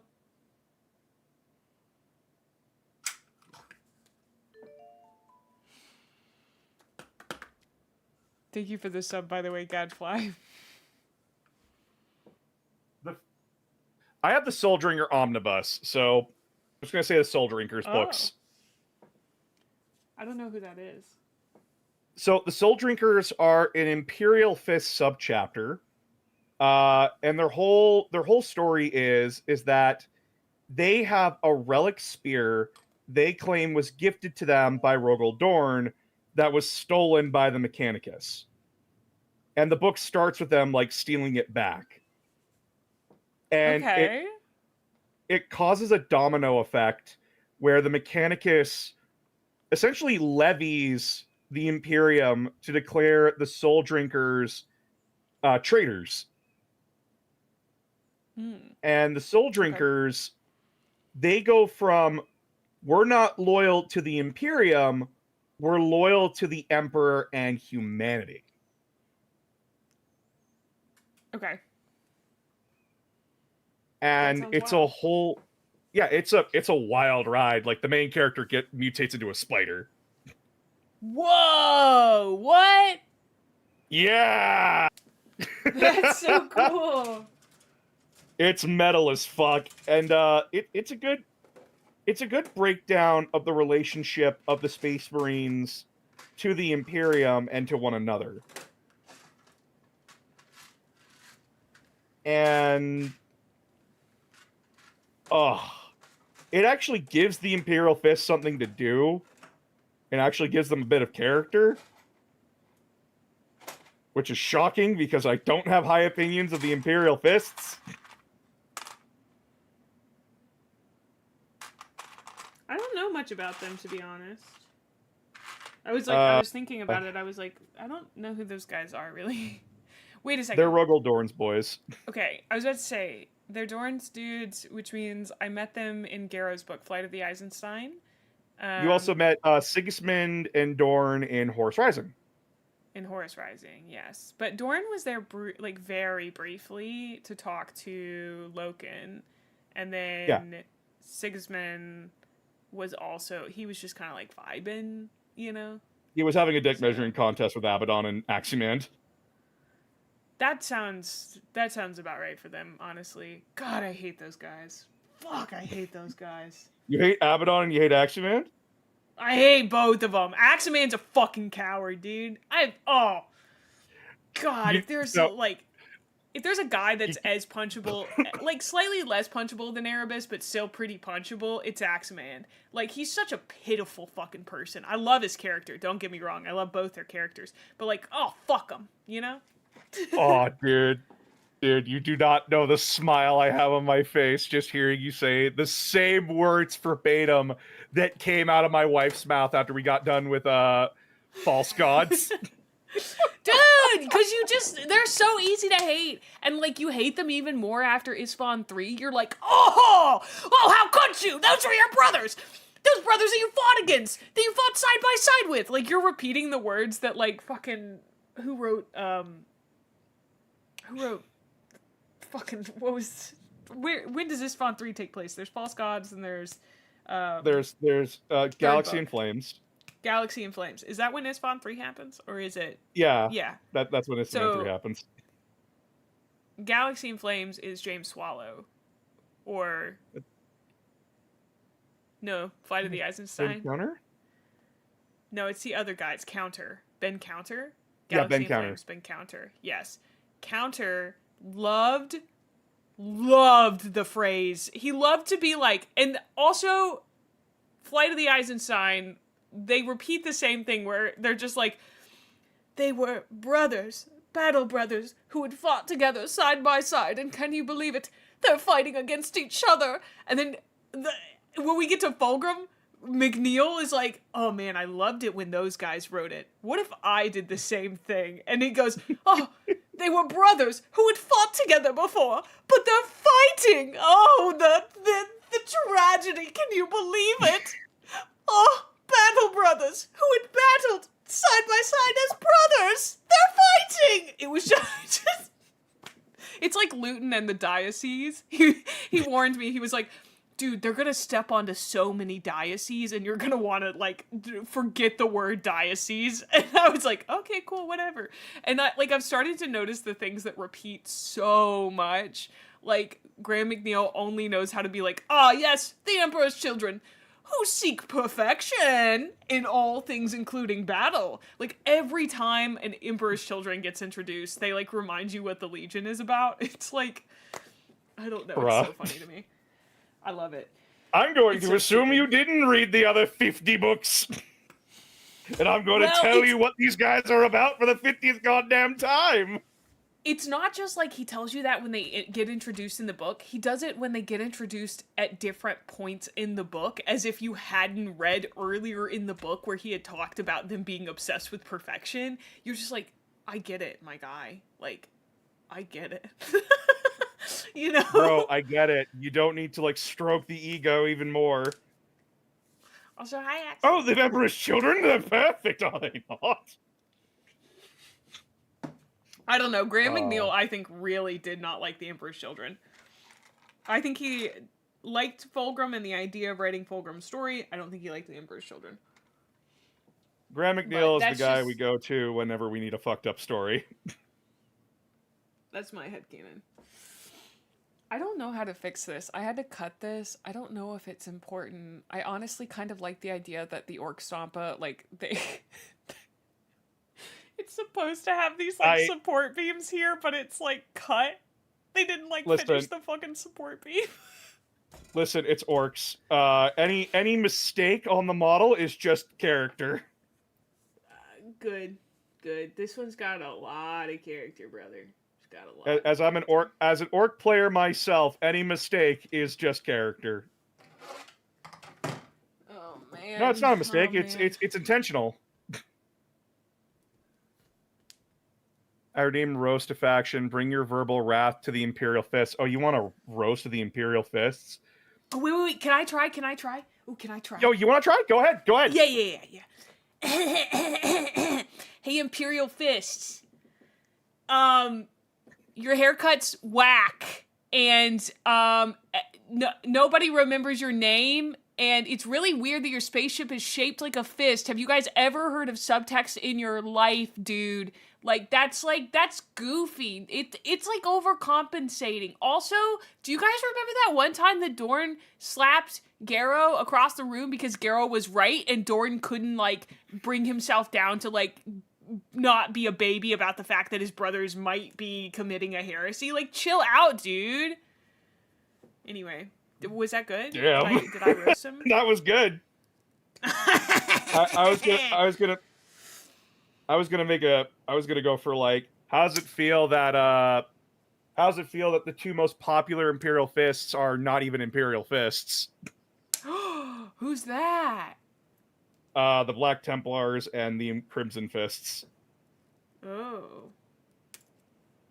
Yeah, I didn't know that they'd birthed the Black Templars. Yeah, they're the Black Templars are hailed from the Imperial Fists, and funny thing is, the Ultramarines were not the original poster boys of 40K. Really? It was the Crimson Fists. Oh. Why do you think they changed it? It was a GW mandate because the Ultramarines were always characterized as the jack of all trades. And lighter blue is easier to sell and merchandise than dark crimson, like dark blue. It's all about marketing. Oh, that makes sense. Even though GW is like comically bad at selling their stuff. They're a lot better than they were back in the day. That's good. Again, like, people are like, God, why is GW so bad at this? And then me and like a few other 40K veterans were like, damn, they're actually talking about that. That's amazing. They're doing the bare minimum, guys. We're so proud of this small indie company, Games Workshop, for finally getting their act together. Oh, dude, the history of being someone who was there near the death of Warhammer, it does something to you when you see like tons of new people come in and they're like, God, why aren't they doing it like this? And I'm like, I mean, do you want to see what it was like back in the day? Not saying you can't criticize them nowadays. That's stupid. But like, people are like, why is it so bad? I'm like, oh, it was worse back in the day. This is a lot better, trust me. It's not great. It's so funny because it seems like game companies just cannot get their shit together. Because like Wizards of the Coast sent the fucking Pinkertons to somebody's house. Not to mention they just like have had a lot of trouble, but also one of their largest franchises, you know, was created by Gary Gygax, who I hope rolls in his grave every day.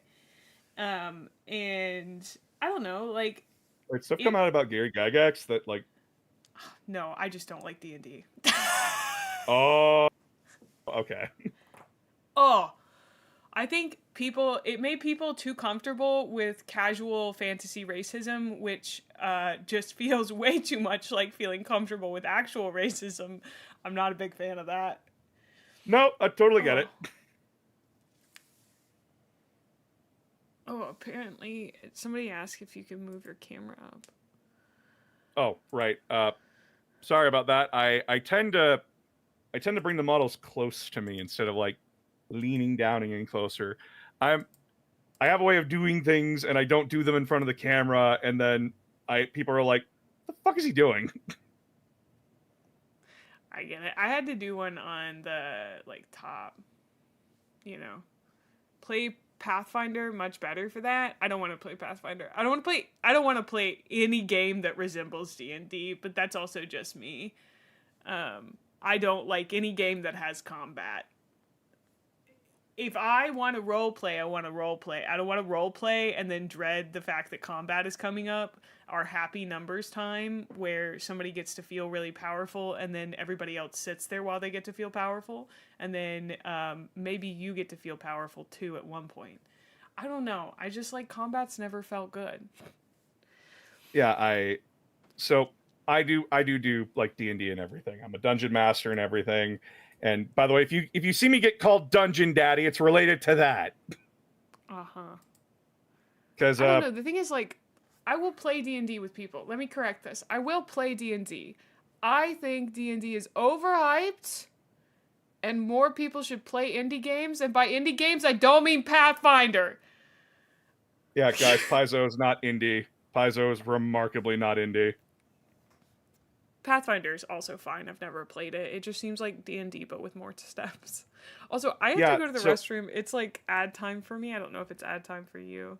I'm sorry to interrupt us. You were about to go into like go ahead. Like you playing D&D. So yeah, you go ahead. I'll be here. Right back, chat. I'll be right back. I have a tiny bladder. Yeah, bladder. They can still hear you and everything on my end. So yeah. I have to fight. I prefer World of Darkness, where you should have been plotting to rape the game from the beginning. Wait. You mean I don't win? It was rigged from the start, you motherfucker.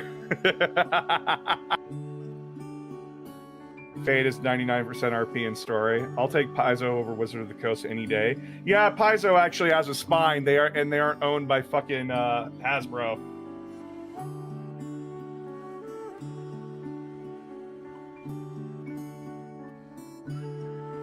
Announcer, why don't you have a Discord channel? I do have a Discord channel. I do. I just don't have it properly set up on Twitch.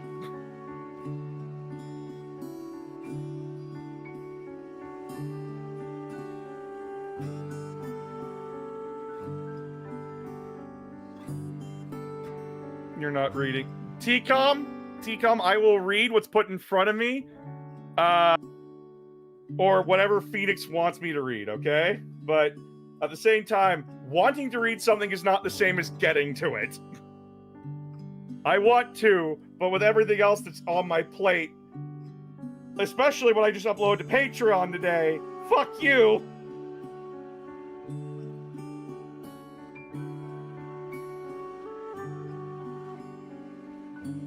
You have to read the fucking campaign books.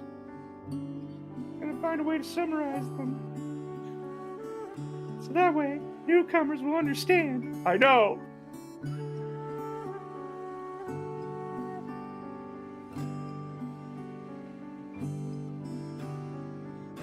How many physical books have you got? Oh.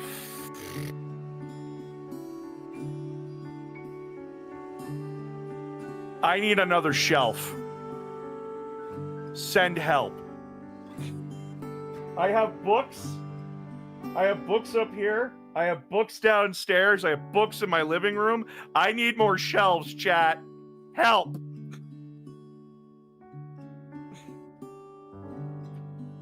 Okay, I'm back. Thank you so much for waiting. No problem. I also... this is important to me. I don't want people to think that I'm, like, backtracking on my D&D opinion. But I've talked to my friend about this quite a lot. I think I come off as really, really strong in my opinions. And I do. I will often say I'll use very strong words. I think because I feel emotions really strongly. But if someone were to be like, hey, mate, do you want to play D&D with us? I'd be like, yeah, let's do it. That sounds so fun. Social activity. Exactly. I don't know. I've never figured out how to, like, temper my opinion because that's, like, the emotion that I feel. But, like, I'm extremely flexible on most things. You know, like, as long as they're not, like, deeply held beliefs. If it's just, like, my opinion on, like, Magnus could change one day. My opinion on, like, the Thousand Sons. My opinion on Graham McNeil could change. And I accept that, and I'm open to it, you know? Oh, yeah. It's... If you see someone at their weakest, you're gonna have a negative opinion.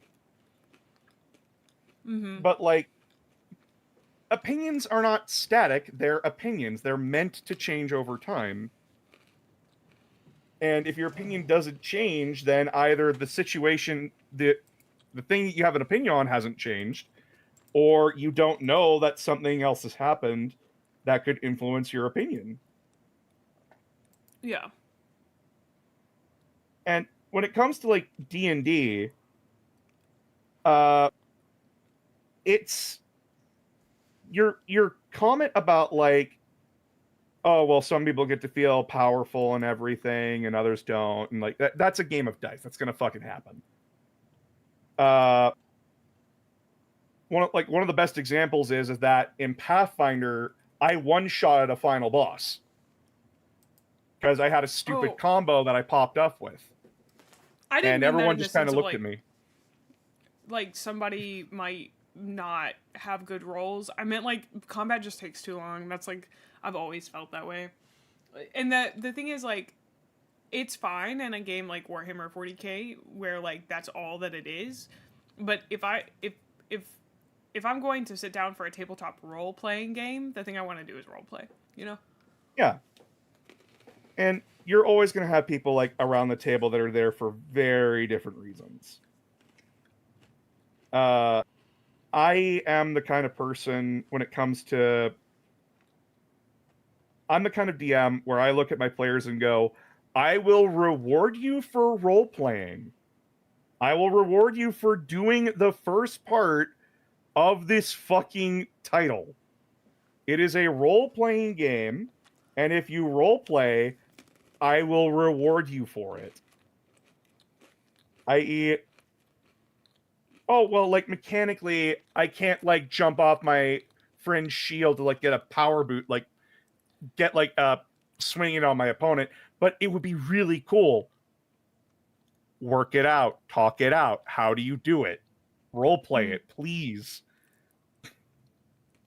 See, like I'm if I want to sit down at a table where everyone is there for the same reason, and I think that's like probably that's what I figured out over time with indie role-playing games is that I wanted everyone to be on the same page with why we were there and what experience we wanted. And I'm very much into the whole like uh I'm into LARPing, which not like in the forest with glitter. I do what are called parlor LARPs. And like one of them that I've done is by Jason Morningstar, and basically it's a political sci-fi LARP. So like one of you is the ship's AI, one of you is like clergy, one of you is like a political person, one of you is like a merchant, and you all have to work out by the time that you get back, like within an hour, a real hour, you have to work out who is going to be the next king. And so you're basically just doing political maneuvering for an hour with a bunch of other people. And you can do that like in groups or like one-on-one, and you as characters each have motivations and reasons that you want to do it, but you can take the character in whatever direction you want to. And like that I like that. There's no combat, there's no dice, like there's no outcome you're shooting for. During one of those, somebody got shoved. I think I got shoved out of an airlock. I think they all decided they were going to shove me out of the airlock at one point. Oh my god. Yeah, I took on the whole like during another one I was like ecclesiarchy, and so I basically was like, yeah, I mean I'm ecclesiarchy, but I like power, so I'm gonna negotiate as best I can so that I can be in charge. And there's like I don't know, it's really I like that kind of stuff the most because I love political maneuvering, but that's hard to do if you're at a table where half the people want to roleplay and half the people want to enact a power fantasy. And there's absolutely nothing wrong with being the second half, but there are games that are like so much more suited for that than like the types of games that I play. So I don't tend to sit down for games like that. Now, sometimes there are games that are blends, like Trophy Dark. I love Trophy Dark. It's a game about basically like it's almost always a one shot, and like your character is going to die by the end of it or be ruined. And there's one of them called the Butter Princess, and like Omnibule is me role playing a really cool snail I found. Sick.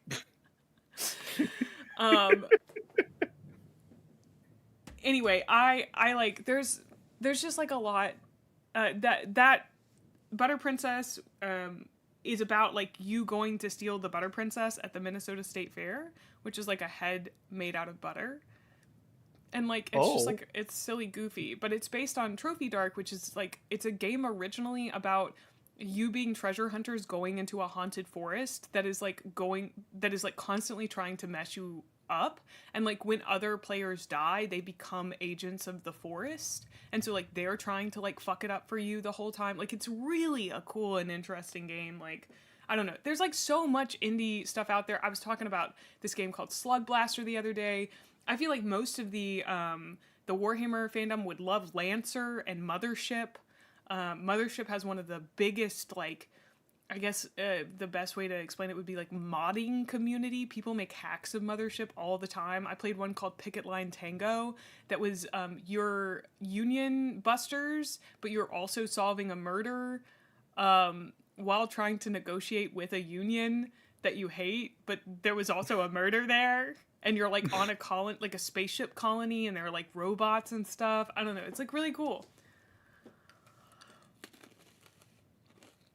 Damn. That's my special interest. I showed you my special interest. Please respond. I sent you my special interest. Please respond. Please respond. So this is one of the things that I love when it comes to like interacting with new people in the Warhammer community, because Warhammer is one interest, whether it be a new one or a long one. But then you get into conversations like this where I just get to listen to somebody pop the fuck off about their interest. And I'm like, I'm engrossed. This is amazing. Sorry, Sarah. I haven't played Lancer. I haven't played Lancer, but I play a different mech game. And this one's called BattleTech. Or you might have heard it as Mech Warrior. Dude, we have a BattleTech enjoyer. We have many BattleTech enjoyers in my Discord, because there's one guy who used to go by as Stardies, and then he painted so many BattleTech members that he changed his name to John BattleTech. Yeah. Do you know anything about BattleTech or? Absolutely nothing, except the models look so goofy and I love them. Oh yeah, the entire idea is like, hey, so Japan made all these really cool humanoid-looking mechs. And then the designers of BattleTech went, okay, but what if we gave a tank legs? What if we gave a tank legs? Incredible. Yeah, what if we gave a tank legs? So the series, so BattleTech, the entire idea is that, like, hey, let's take some real-world stuff. Like, they have the Ford Motor Company in BattleTech. They have like Chevy and Ford, Ram, all these different actual car companies became like battle mech making companies. And humanity basically had like its golden age. We were the why am I forgetting its name? Why am I forgetting its name? I don't remember the name of the human empire at the time.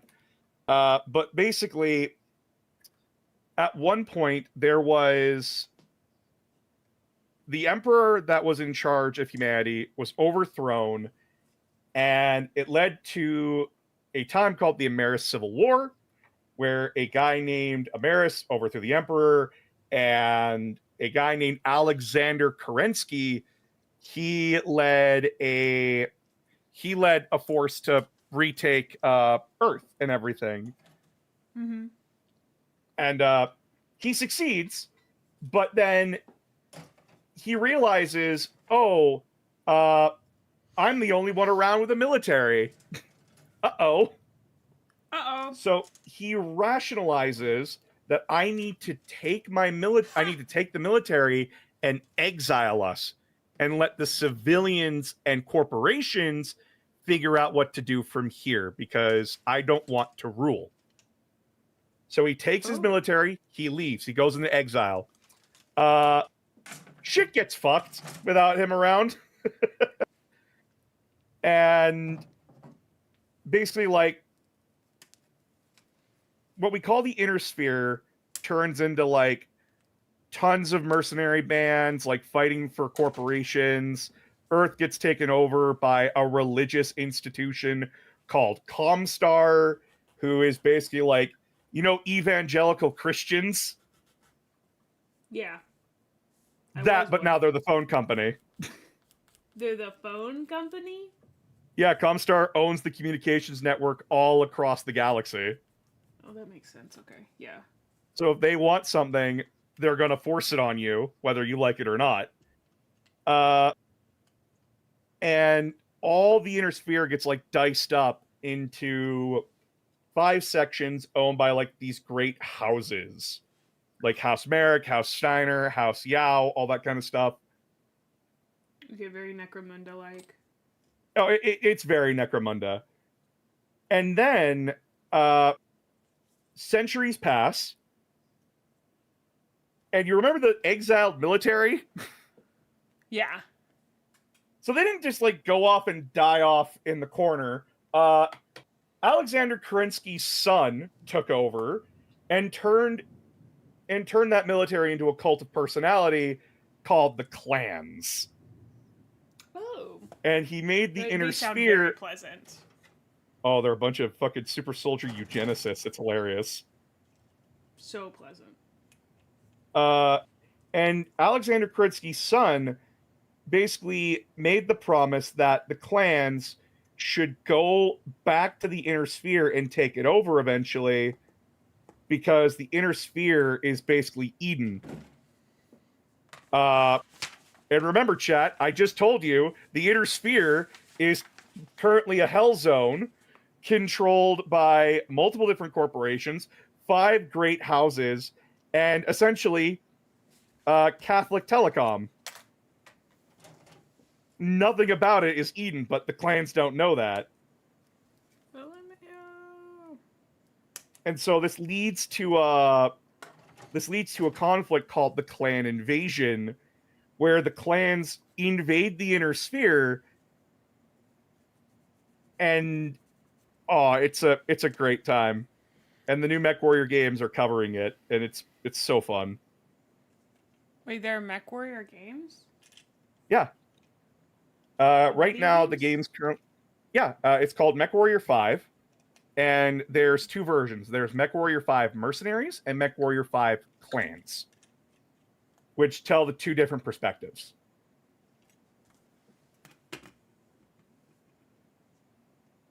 And, if you want character, if you want politics, if you want... Essentially, it's like, hey, let's tell a story of like fighter pilots, but they're mech pilots. It's great. That sounds really cool. It is. The most recent DLC for Clans was Wolves of Takayid, where you play as a group, where you play as one of the clans called Clan Wolf, and your whole lance is made up of rejects. Like, you're the failures kind of a thing, right? Okay. And one of your clan members is, like, one of your lance members, like your squad mates, they're a clanner that had infiltrated the inner sphere to basically spy on them. And your lance, aside from your character, treats him like shit because he's not clan-born. So you get like that kind of politics and stuff about like how he has to like do more to prove that he's worth his position. Wow. And it's so good. It's so fun. You get to blow up a giant Zeppelin. Oh. That sounds very interesting. Oh yeah.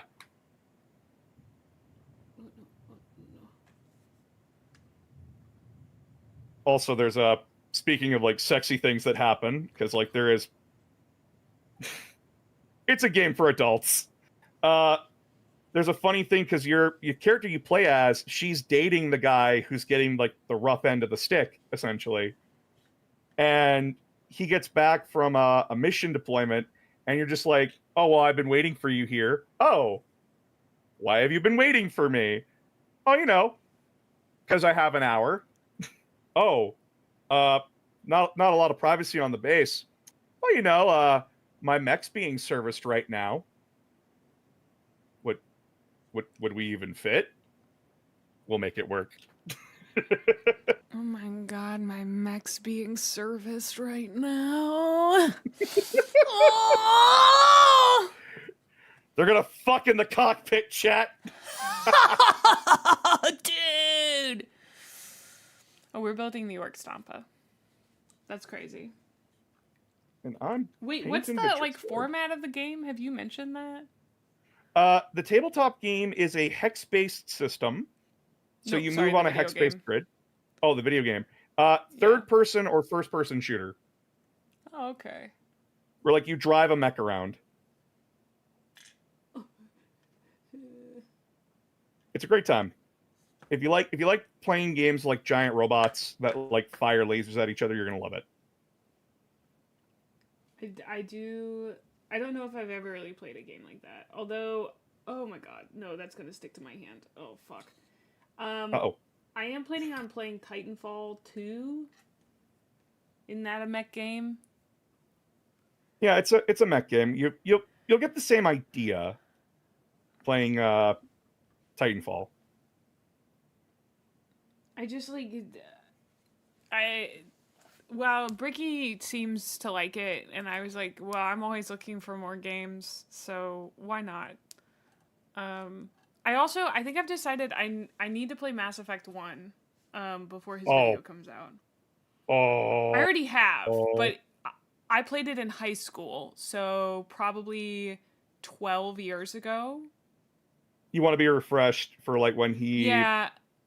I want to have my opinion down so that my opinion of Mass Effect is not heavily influenced by his video, because like if I watch like a video essay, a lot of times I'll just be like, like I'll take it in, but I won't examine it super critically. And I want to have a solidified opinion before I watch the video, because I don't want to watch it and then like get into chat and be like, yeah, I just agreed with everything that he said. Which like that may be true, but I'd like to know why I agree with it, you know? Yeah, totally fair. I recently replayed them last year on my own because I'm weird. I don't like playing RPGs on stream. I get that. I like to play them by myself because like I like to take my time. And sorry, chat, I love you. I don't like backseat gaming. It happens.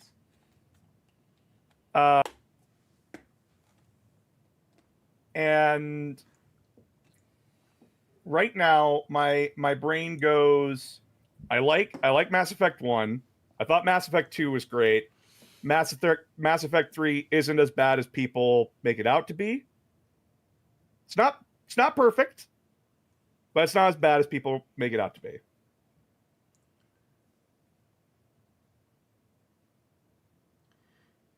Sorry, I'm looking at this. What the fuck are they wanting me to do? What? Are you still in the head? Yeah. Okay, so the guy sits like on top of the head. Oh, I wouldn't even bother with that personally. Save yourself the headache. I like the guy sitting on top of the head. Let's look at him. All right. Let's see if he's hard to build. He shouldn't be hard to build. And he just kind of like sits in the hatch, right? Yeah. Okay. Again, I have your stream up so I can see what you're doing. Okay, yeah, he like sits in here. Yeah, I like that. Let's give him some arms. Let's make it happen. Having a good time on Frontier Defense myself as either support Monarch or Legion of Throne. Nice. So what y'all painting? Well, Mae's building a Stompa, and I'm painting Vitrix Guard. She's painting the best orc model there is, the Orc Stompa. Wow. Did I glue the hatch in already? Thankfully, no. I tried to, but it didn't work. A lot of times, I'm saved by the fact that I'm not that great at gluing. So, pretty... Saved by the ADHD. It's a rare thing. I will get so impatient that I just am not. I don't hold it long enough. Did Highfleet Kronos evolve by eating chaos, guys? No. So you probably just saw my Tyranid video that came out today. Sorry. Yeah, for those that don't know, I also make a series called Need to Know. It is actually precisely for people like May who are brand new to Warhammer that want to know things but don't want to get overwhelmed. The idea is that it's the idea of it's like it tells you the need to know information only. Because when you're trying to learn, you don't want to be flood someone with like 50 different names and 1,000 different things going on. You want to be to the point and make sure that someone comes away understanding what you talked about. Highfleet Kronos doesn't. It was built to counter the forces of chaos. The problem is that the forces of chaos are half of them are demons, and demons don't have physical bodies.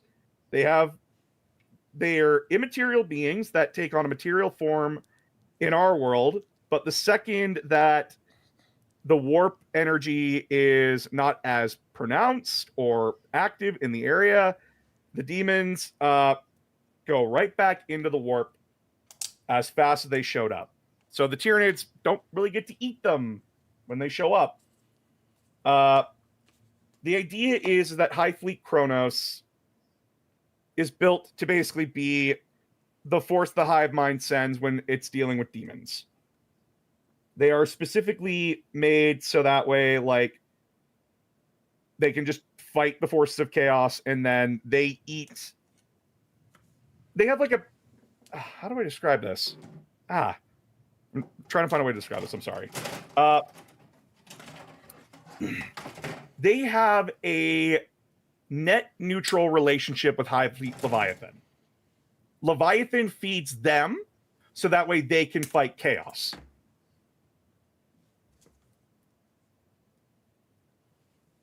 What's a Highfleet? What's a Highfleet? Yeah. A Highfleet is a designation we give, the Imperium at least, gives to the Tyranids they run into. Every fleet that we know of is a splinter fleet of the main fleet that's coming to the galaxy. But each Highfleet is like their own chapter of like Space Marines, to sum it up. They all do like their own unique, interesting things. So like Leviathan, they focus on creatures that are synaptic. They're masters of like synapse links. Behemoth, which was the first Tyranid Highfleet, focuses on close range bugs and berserkers. Whereas like Highfleet Kraken is like we're the more stealthy guys. We like to do subterfuge kind of a thing. We like to like infiltrate and get on and like sneak around you. And you can identify Highfleets by like the color that they have on their carapaces. So like in Space Marine 2, if you played that, you're fighting Highfleet Leviathan because their skin, like their main color is bleach bone and purple. That's great. Thank you so much for the explanation. Yeah. I've been having the worst time while you've been talking. I'm so sorry. I'm sorry. I'm glad that you were talking because all that I would have been saying was fuck, fuck, fuck, fuck, fuck, fuck, fuck, fuck, fuck, fuck, fuck, shit, fuck. And you underestimate how entertaining that would be. I think I figured it out. I went to go put the dude's like face on and realized that like the magnets didn't take up enough space, and so I had to like glue a piece of sprue onto it which I'll then have to glue onto the face, which will be fine. But the only reason I magneted them is so that it's just because like I'm not sure which one I want right now. That's fair. I'm not sure quite yet. Anyway, thank you for explaining that. I don't know much about Tyranids. I don't have any Tyranids. They're, I think, the ones I know the least about. Yeah, Tyranids are strictly a 40k thing. Well, I mean, I know a little bit about Necrons. Listen, I'm sitting here with Possum as we're both waiting for you to read the the Infinite and the Divine. Both of us just like sitting here menacingly plotting and laughing. It's a good book. Somebody said, I was going to joke you have her build her a knight or similar. I didn't want you to take it literally. Don't make a new fan build a big mech. I asked for this, dude. I asked to be sent the Orc Stompa. A very sweet fan, Decca, bought it for me. And I have been slowly building it. I had to take a break from building it because it is kind of chaotic. It's probably, I would say, like, Fulgrim was a very difficult build. But I like the challenge of it. Sometimes I have to take breaks, that's totally fine. But, like, I love the challenge of it, even if it is making me go, fuck, shit, you know, like... It's not about the destination, Chad. It's about the journey. Yeah. Although sometimes, like, building is kind of type 2 fun. Like, it's not always... I'm not always like, oh man, I'm having the best time right now. But, like, it is... Like, I like the kind of... the challenge of it. I don't tend to enjoy... I think I just realized that every time I say that I enjoy doing type fun, I am saying, like, I enjoy being challenged. Because, like, I do. I love type 2 fun. Are you a big fan of type 2 fun? What's type 2 fun? Type 1 fun is when you're doing an activity and you have fun during it. Type 2 fun is when you're doing an activity and you do not have fun during it, but afterwards you look back and you think to yourself, I'm really glad that I did that. That was fun. Type 3 fun. I guess I'm type 1. You type 1? I guess I'm type 1. Yeah. I have fun doing it. A lot of my hobbies are type 2 fun. Climbing is like ultimate type 2 fun. It is often grueling and intense, but like there's something about it. There's something about the call of the rock, baby. You can't resist it. You know? Wait, there's types of fun? Yes, there are types of fun.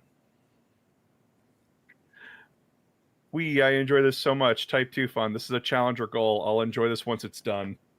Yeah. It's hell. It's hell, they scream. And then they're done like, what a wonderful world we live in. That's literally my life, dude. My mom called me this morning. She was like, congrats on 10K on YouTube. I was like, oh, thank you so much. She was like, are you excited about it? And I was like, no, I don't get excited about things like that, but I'm glad that I did it. Dude. First off, congrats on 10K.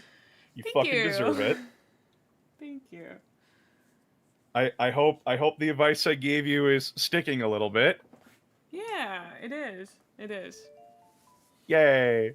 I am the same way. I got to 50K. Yes, I got to 50K, and I'm sitting here like, how do I respond to this? Yeah. Congrats! Dude, last time I checked, you were at like 43.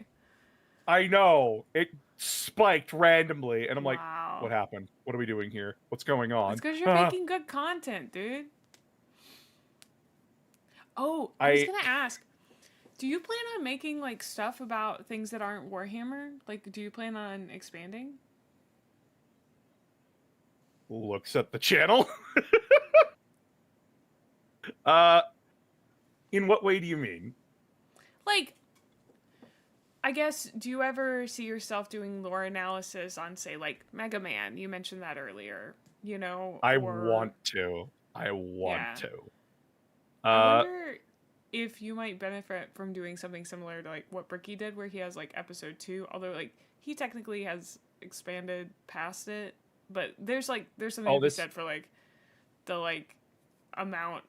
I don't know. You may hit a size with Warhammer where you could do anything and it would still do well. You know what I mean? Oh yeah, I did Halo. I'm actually doing a review series on Halo. Oh, It I didn't doesn't. know that. Yeah, not a lot of people do. And I don't do it. I don't do it because I know it's going to do well. I do it because I want to. Yeah. And I'm the kind of person where I want to understand why something turned out the way it did. Why is Halo 5 seen as a failure? Why is like what happened here? Why is Fire Warrior a fucking mess? I want to know those things. So that way I have a better understanding of why this thing exists, and if I need to be mad, who should I be mad at? Not blanket mad at everybody. If it's a specific group's fault, I want to be correct. I want to be correctly angry about it, yeah. Because I see so many people who are just like, they're angry for angry's sake. They're not angry at the right thing for the right reason. I feel like... And that's why I do reviews. Yeah. I feel like I just realized, like, I just want to play so many video games. I want to do video game reviews. I thought about this morning, but, like, technically, I don't think I've ever done one. And, like, I did a RimWorld review, and it was basically, like, hey, RimWorld's kind of a barren game. And the problem was, like, the fandom is very much like, yeah, well, just buy the DLCs for it. But I mean, like, everybody that had their head screwed on right agreed with me about it, and I was like, oh, okay, cool, this is like nice, I guess. But I haven't really finished any other games. Like, I'd love to do one on Space Marine 1, but the thing is, like, I don't want to examine Space Marine 1's story. I want to talk about the fact that I don't remember a single fucking thing that happened in Space Marine 1's story. Like, there was an Inquisitor ? And hey, chat. Titus. Chat, hey, chat, an example of my fucking points in my review. Who the fuck's gonna remember this story? Like, I don't know. Especially as a new fan, like, I don't know. It was just like, I'm killing orcs. This is nice. I will say I was stoned for the first half of the game. So, like, maybe that contributed. But, like, I don't think it contributed that much. I just feel like in games like that, I often don't hear people when they talk in the game. Like, you know? Yeah, there's a lot of conversations you can miss in Space Marine 1. If you're not actively paying attention for it. But, sorry, I just need to send this to you because thank you so much for proving my fucking point. Of course. I basically said, because I reviewed Warhammer 40k Space Marine, and I basically asked the question, was it that good? Or is it good because it was the only decent third-person Space Marine game that we Warhammer fans had? Because there's a big difference there. And my conclusion is that although it's a fun game, it has a lot of problems. The story, no one gives a shit. It takes a fucking nosedive when chaos appears. And by the end of it, it's a nothing burger. It's true. Because when I look at something, I'm not trying to look at it as a Warhammer fan. I'm trying to look at it from the perspective of someone who's either new to Warhammer or a casual. Because the hyper fans are going to have their fucking opinions. Mm-hmm. But when you're trying to get someone into something you're into, it's not about like, oh, well, look at this super, super awesome deep dive into this big ass book that'll overwhelm you in like the first 30 pages. No. you don't throw someone in the deep end with an anchor around their ankle. You fucking ease them in. You don't drop the fish into the tank. You gently put the bag in there and let the bag sink to the bottom and let the fish get accustomed to the tank on their own. Yeah. And if a game fails to do that, I'm sorry, it's not a good game for them. And this is somebody who has how many hours do I have in Space Marine 1?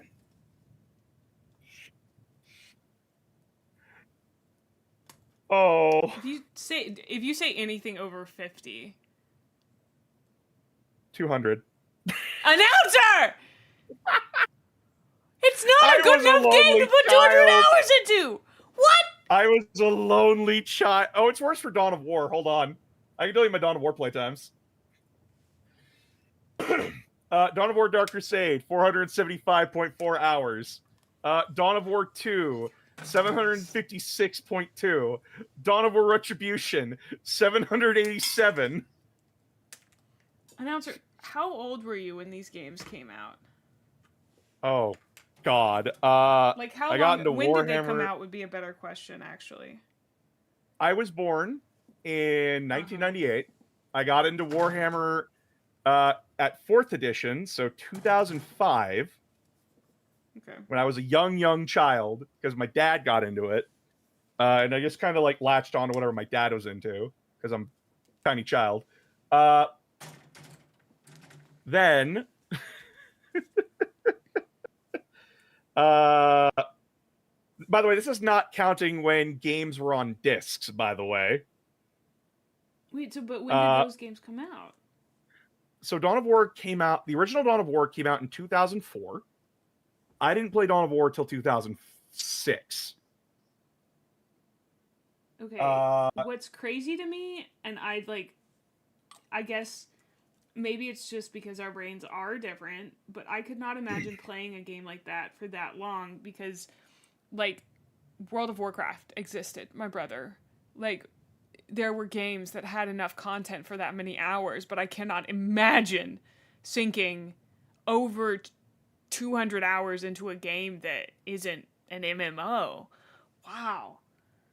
So, I just, like, don't think I love the game hard enough, dude. I was a lonely child. I didn't was have a lot of too. people to hang out with. I learned what sex was on World of Warcraft. I learned how to type from World of Warcraft. I learned a lot of things from World of Warcraft when I was 11. You know, it's like, yeah, you know. But it's the only games we had, right? So you either play the games that we have or you don't do anything. That's a good point.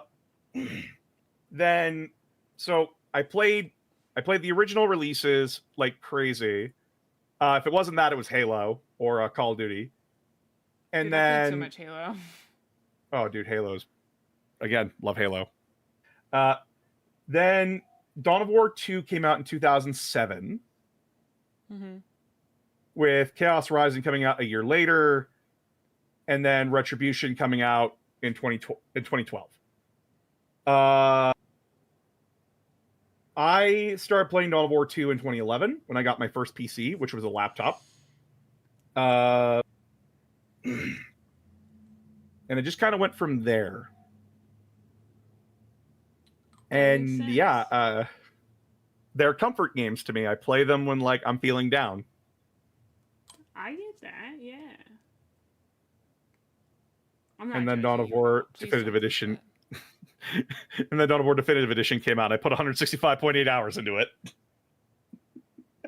Wow. And I'm still playing it. Wow. Oh, chat, you could say I have problems. You're very fair in saying that. But true. The game I have the most time in is Halo the MCC, Halo Master Chief Collection.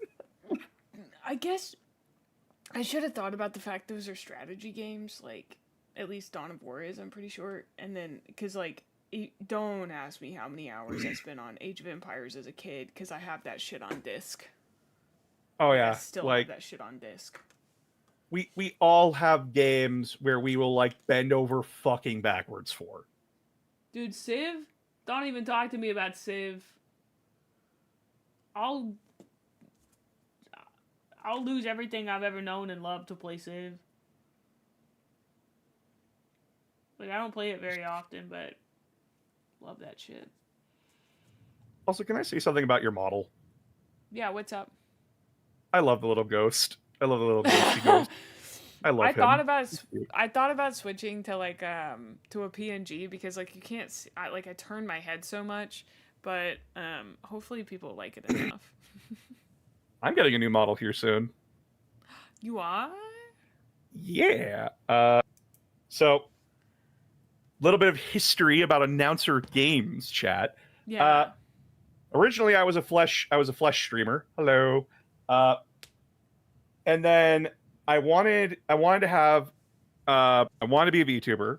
So then cuz like sometimes I don't like wearing pants. Fuck you. Oh. Let's just be honest about that. You don't know if me and Mae are wearing pants right now. And that's fun for me. Oh. I don't know. I never wear. I always like. I don't wear a bra. That's I think the big difference. That's the one for me. Like I'm always gonna be wearing clothing, but I don't really ever wear a bra. So that's like free the that's titty. One of the reasons I like it. Yeah. Yeah. Plus, like I don't have a high opinion of my physical appearance because you know, I'm still getting used to loving myself. It's a journey. It is a journey. Therapy has helped out a lot. Mm-hmm. But so the first design was a shy guy, and then no one resonated with the shy guy, and then I went back to the drawing board, and then I'm playing Mario Party with my wife, who was my girlfriend at the time, and then I play Monty Mole, and Monty Mole's victory dance just spoke to me. Him patting his belly. Hmm. And then I talked to my friend Foxfire. She draws the character. I talked to another person. We rigged the model. And then my PC started having issues. And in my haste to fix a problem that could not be fixed, I lost the model. Nobody else had a copy? No one else had a copy. By that point, I had long since fallen out of contact with my friend Foxfire, and the other person that rigged the model deleted their Discord account. Oh, no! Yep. So I get stuck with just having a PNG of AG for a while, and then I meet my friend Lost in Spirals and her group, and we're hanging out and talking together, and they're like, wait, you used to be like a VTuber? And I'm like, well, I still like to fashion myself as one on stream, but yeah, no, like my model got deleted and everything, and I was stupid, I didn't back it up.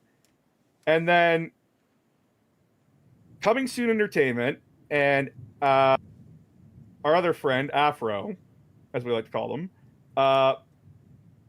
they looked at me and said, do you have a video of the model?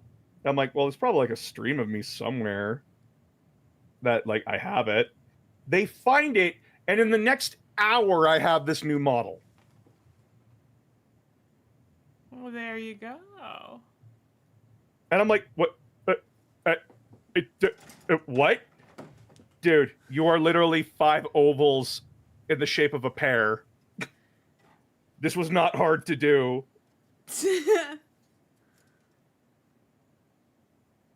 And now they're making my new model. Well, that is so exciting. I'm glad you were able to find people who could do that.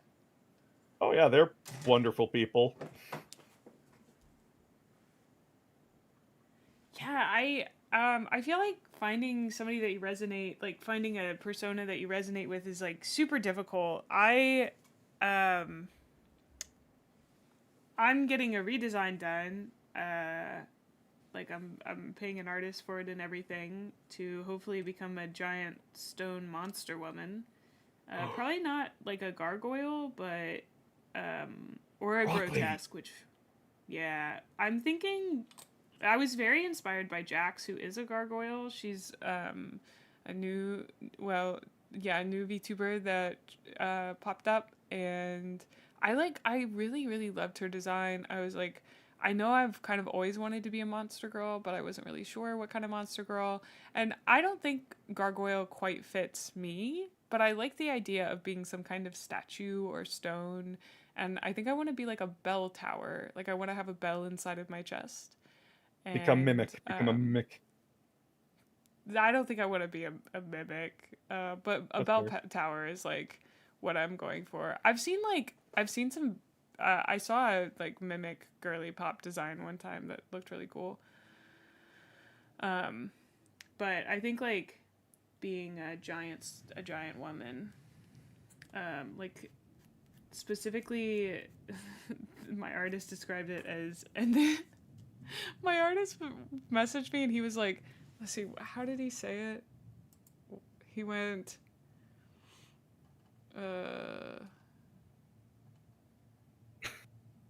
being a big stone monster girl. Oh my gosh, stoner. LMAO. I mean, So anyway, and my hair's gonna be moss. I'm so excited about it. I think it'll be really good. I really trust the designer Milky Box Boy. He's done some incredible designs in the past that I'm just in love with. So ooh. I don't know what those are. Iron God. I've never played Elden Ring. Sorry. I've never played a Dark Souls game. Save your sanity. Don't. Every day I feel like I'm like, oh, I've never played this game before. And then I'm like, are you even a gamer, May? Like I told Froggy that I've never played a GTA game. And they were like, I didn't think people like you existed. I was like, oh. I played GTA for like 2 minutes and I'm like, nope, I'm done. GTA is I boring, feel I'm like sorry. I could like it. I think it'd be interesting. I've seen people play it, but I don't like open world. I struggle with it so hard. Oh, I like it. Like I recently have been playing Cyberpunk. I love Cyberpunk, dude. Oh yeah, I saw you playing it and you play it off stream too, and I'm just like, Yeah. you know what? I'm happy. I'm happy someone's enjoying it. Dude, it's so good. That's one that I would do a review of. I feel like, oh, I was going to say, if you ever want to do some kind of like newbie, like I love being a newbie. I love learning. I love talking about my opinions as a newbie. Because like, I feel like there are a lot of games that people can't review because they're not new to them. Or like they can review, but they don't have the perspective of a new person, so they're kind of reviewing it like after the fact, if that makes sense. Like Cyberpunk is one of those where like they kind of have to review it with the baggage of them having played it before. And so like I want to review the Cyberpunk game, Cyberpunk 2077, like without that baggage because I'm new to it and I literally had no spoilers when starting it. I had never seen the game played, I had no information about it, I didn't know anything that was going to happen. Like I was in a very weird position, and I'd love to review it with that in mind because I feel like a lot of people have a lot of baggage about Cyberpunk. I wish I could do that with the Halo games, but I played them when I was younger, although mostly multiplayer. I mean, if you want, you could join me for Infinite. You're doing Infinite, the story? I have my last video of 2025 was Halo 5, and Halo Infinite is such a huge ass game that I'm like, yeah, no, it's gonna have to be another end of the year video. Fuck me. And if you want to join me for that, I'm more than willing to have you. That would be so fun. I love Halo. But it's been a really long time since I played it, I will say. I don't remember the story from any of them, except that we're fighting the Covenant, I think. We're not fighting the Covenant in Infinite. Oh, fuck! Oh, fuck! Wait, what are we doing in Infinite? What was the last Halo game you played? Off the top of your head. Halo what do you 2? remember? Okay. I remember that Cortana was glitchy. Halo 4. Okay. I just needed you. It's the state of Cortana that tells me what I need to know. Yeah, I was like, I think Cortana was glitchy, but I don't remember because I recently was this when I was a sad vampire? No. So, do you care about spoilers? I would love. Here's the thing. I do want to play the Halo games through all the way. I want to play. If you need me to bang through 5 Halo games so that we can play Infinite I will together, play Halo with you on stream. I have done it with Steve. I have done it with Mitsuki. I will do it with you. Well, here's the thing. I want to play through the campaigns of Halo 1, 2, 3, and 4, and maybe, I guess, 5. I didn't even know there was a Halo 5. And with Xbox only. Oh, gross. They've never released it for PC. Gross. Okay, so I guess I won't play Halo 5. But anyway, I want to play the first 4 campaigns. That's something I've been wanting to do for a while. Because, I want to sit with the story in Halo. And I know that the story of Halo has probably been done to death by lore tubers or whatever. But I don't know. I don't fucking remember I will happily play the Halo campaigns with you. I love playing through them with people. It's amazing. It's always a great experience. Well, we definitely should play Infinite together. Yes. Infinite. So back to the point at hand. Yes, do you care about spoilers?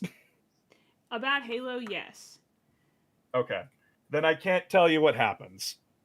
It's okay. I will go and find out.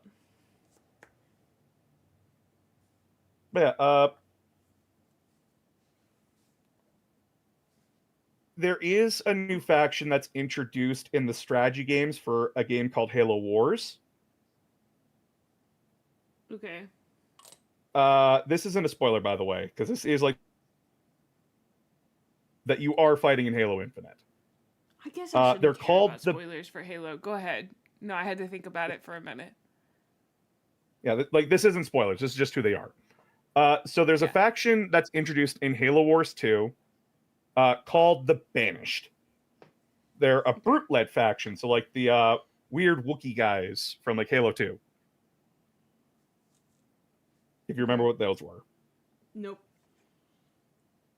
All right, basically imagine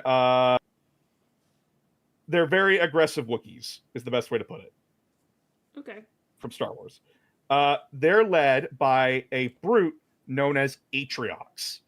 And their whole gimmick is that they are the only group to have succeeded and survived rebelling against the Covenant. Okay. And all of their stuff is salvaged Covenant technology and vehicles.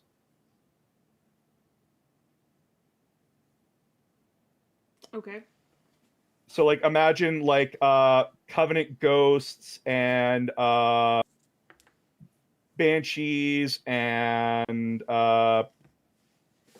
wraiths, but they're heavily customized. They had to put on more armor plating to fix shit. Okay. That's their kind of vibe, and they're the main antagonists of Halo Infinite.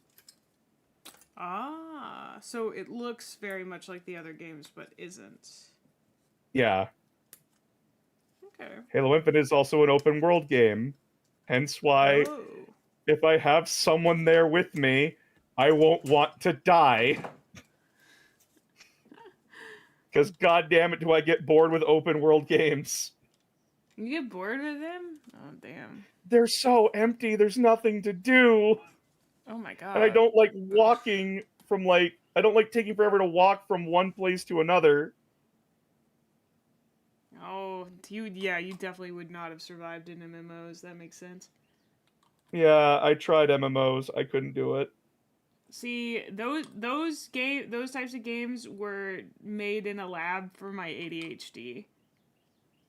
Like one of my favorite franchises of all time is Borderlands, and like that's literally just walking places and shooting things, and it doesn't really matter why you're walking to the place or why you're shooting the thing. You just like shooting the thing and getting the loot that comes out of it, and then walking to another place and shooting another thing. I mean, it's Oh yeah. glorious and amazing and so beautiful, you know? Well, I like Borderlands. But like there's enough there in Borderlands where I'm not like walking around in an empty field for like 20 minutes. I feel like you have beef with a specific, there was a specific open world game that made you feel that you found boring. Assassin's And I'm Creed gonna guess 3. it's Witcher 3. What? Assassin's Creed 3. Aha, there we go. Found it. I used to love open world games. I played fucking Assassin's Creed all the way up to like the Ezio collection, and then I get to 3 and I'm like, this is boring as shit. Fuck the American frontier. This is boring. There's nothing to do. See, I have an Assassin's Creed tattoo despite the fact I've never played an Assassin's Creed game.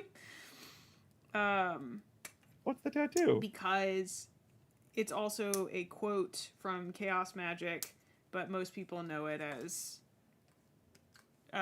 nothing is true, everything is permitted.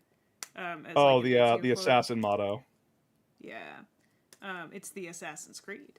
But yeah. I mean, it specifically, like, it comes from older texts. And I got it done because I fuck with it heavily as like an idea. Yeah. It's a very Slaneshi phrase. And anyway, I've been meaning to play the Assassin's Creed games. The problem is there are just too many fucking video games, dude. And dude, I like doing Warhammer stuff, but I also I have a shit ton of video games that I want to play just so that I have the cultural knowledge of them to compare to other things and to talk about, you know? And so I'm basically trying to do a drive-by of the best in each series. Like, I played the Hitman games, I didn't like them. They were not for me. I did not enjoy them. I gave them a go. So that's one franchise done and dusted. I bought the Dishonored series. I'm pretty sure I'm not going to like it. But you know what? It's okay. I'm going to give it a go. Going to give it a real college try. Yeah. My wife liked them. The Dishonored games? Well, the Assassin's Creed, but Dishonored, Oh. I suck at stealth games. And, it's a miracle that I beat MGS5, honestly. Metal Gear Solid, right? Yeah, Metal Gear Solid 5. It's a miracle. Actually, that's the one thing people are like, wait, you hate open world, but you played MGS5. Yes. You completed MGS5. Yes. You 100%ed it? Yes. Why? I had a summer. There you go. I was a college dropout and I had a summer. I haven't played any of the Metal Gear Solid games. You don't so much as play them as you watch them. You did check out TF2 recently? As in, like, Team Fortress 2? I did learn about Team Fortress 2, that's correct. Fun game. But you need friends to play with. Do you? It's a multiplayer game, right? Yeah, but I think you could, like, queue up if you wanted. Yeah, I don't like queuing up without friends. That makes sense, absolutely. I don't like playing... I don't queue up by myself because, like, if I'm playing an online game, I want to play it with my friends. I want to play it with people that I enjoy. Hey, yo, Froggy, play fucking Space Marine 2 with me sometime, please. Just hit up Froggy, she'll do it. I message her. The ADHD, it gets us both. Mm-hmm. I want to play She did tell me game. on stream yesterday that the easiest thing to do is to message her like an hour before and be like, hey, do you want to do this thing? And I was like, okay, that's really great to know. Because, like, I have friends that operate like that, and I can operate like that for them, you know? Whenever I wake up, she's already streaming. Oh, yeah, you guys are in very different time zones, I guess. Yeah, remember, I am Canadian. I am the Canadian. I do forget you're Canadian, yeah. Everyone forgets. I've had fans be like, "Wait, you're Canadian?" I'm like, "I saw your comment like not 2 months ago." Do you know Little Drea? She's another Warhammer content creator. She does painting mostly. I don't think I met her. Oh, she's also Or Canadian. was introduced to her. You might like her. Yeah, she's really sweet. I collab with her quite often. She's Aww. just a joy to be around. Yeah, and Dilla is, I guess, Canadian or whatever, but who cares? The funniest thing is that I want to hang out with more Warhammer people because again, Warhammer is it's my main job, but like it's also my main hobby, and I remarkably do not hang out with a lot of Warhammer people. Like, I think outside of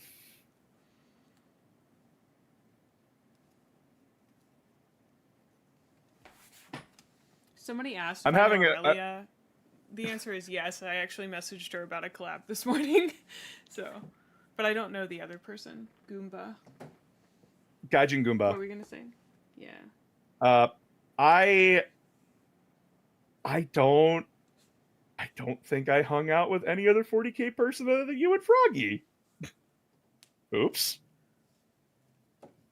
I am remarkably Warhammer communityless. I feel like I have it very easy. I will say, like,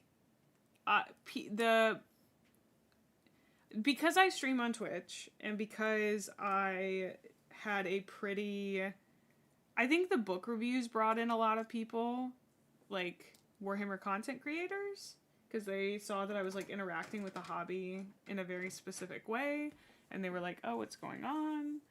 Who is this crazy woman? What is she doing?" And so I feel like that I had it pretty easy in that way. My brain can't comprehend this. Okay, if I face it like this, this goes here. Okay, sorry. I don't like to assume stuff, and genuinely, I blame myself a lot for not like engaging more with other Warhammer content creators, because my brain's just like, they have no idea who the fuck you are. You're some random. Don't bug them. And then I'll be honest. This is my content secret. Here's my little secret. Nobody knows who anybody is. And Froggy has said this before, but they're just little guys. And like, here's the thing. If somebody, like, if I go into somebody's chat and I act a fool, oh no. I've done that many times in many VTubers chats. And I've recovered. I lived. It was fine. I made a fool of myself quite a lot. And I just, like, every time I've gone into someone's chat and I have become friends with them, it's been a really great experience. Very exciting. Oh, fuck me. Anyway, we're all just little guys. I really like Froggy's. Her saying that, I was like, oh, fuck, that changes my whole perspective. I'm not even kidding.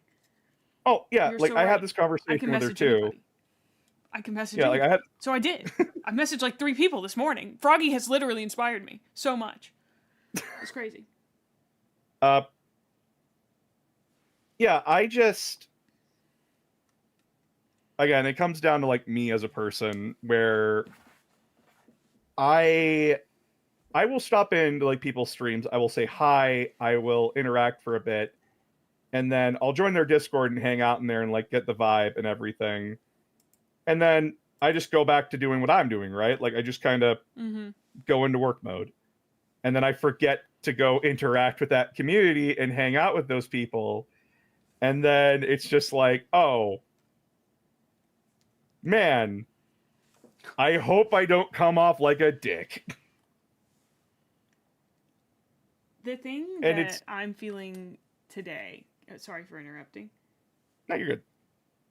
I was going to say the thing that I'm feeling today, and I may not feel this way tomorrow, is like, I'm a likable person. Why wouldn't the person that I'm messaging like me?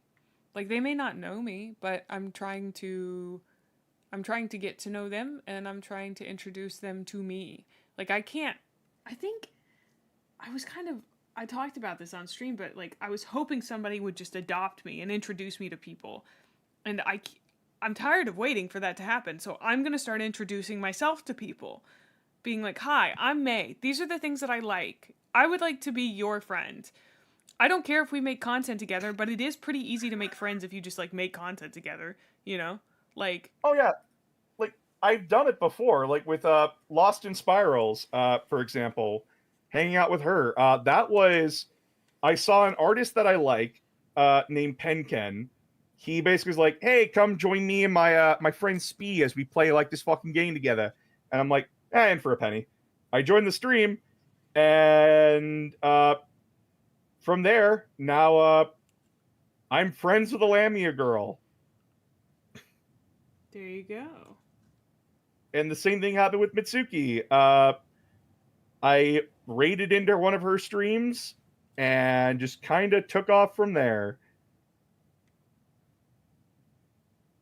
I can do it. It's just when I'm like in work mode, my brain doesn't like to socially interact with people Same. Because then my brain's like, I don't want this person thinking that I only want to hang out with them for clout. I am always worried about that. But then I remember I'm not doing that. Like, of course I think you also have to separate the fact that, like, are you hanging out with them for content? Yes, but that's very different than the only reason I want to hang out with someone is because I want to make content with them or because they're bigger than me. Like, I legitimately feel like the VTubers that I reach out to are people that I share interests with and that I would at least enjoy having a conversation with.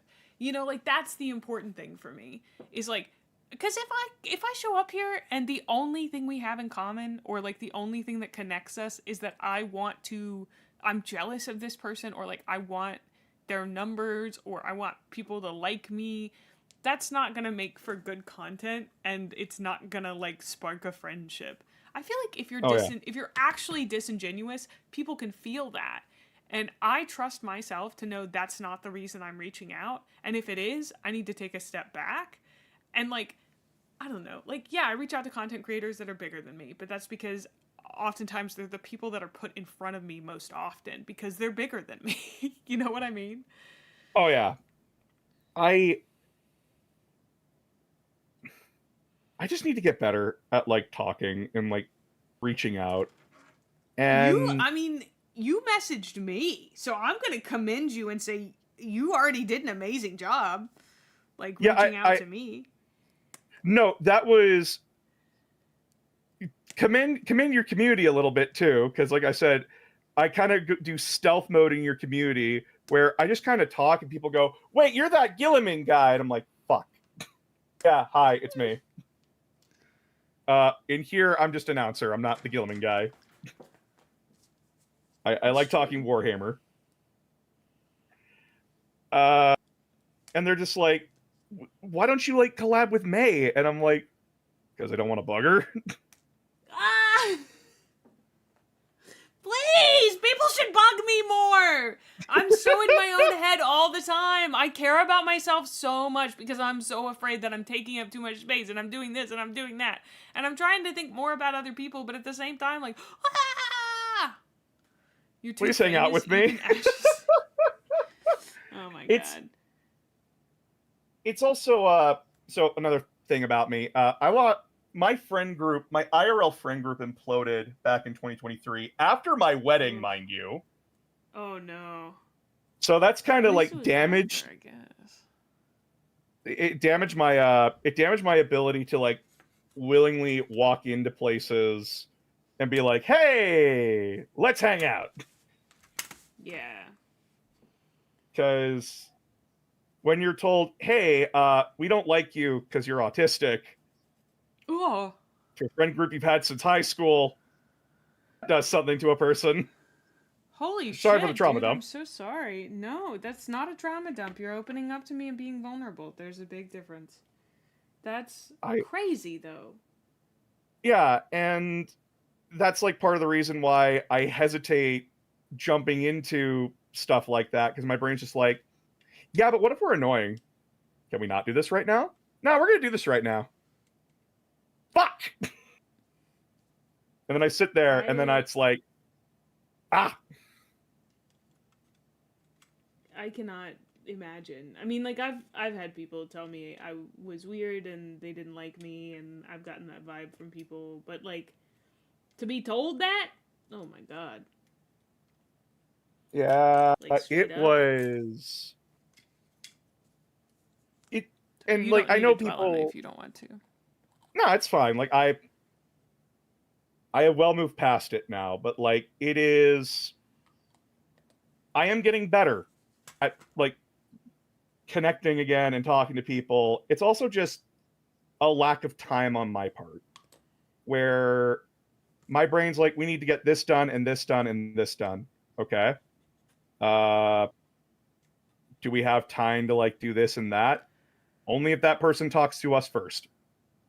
But they don't know if we're free because we haven't told anyone. We post our schedule. Yeah, is that person in our server? No. Then how the fuck are they supposed to know? Oh, dude, I will be so for real with you. I never look at people's schedules to see if they're, like, free. For me, I'll message you. Like, some people I know when they stream because, like, I happen to be in their server.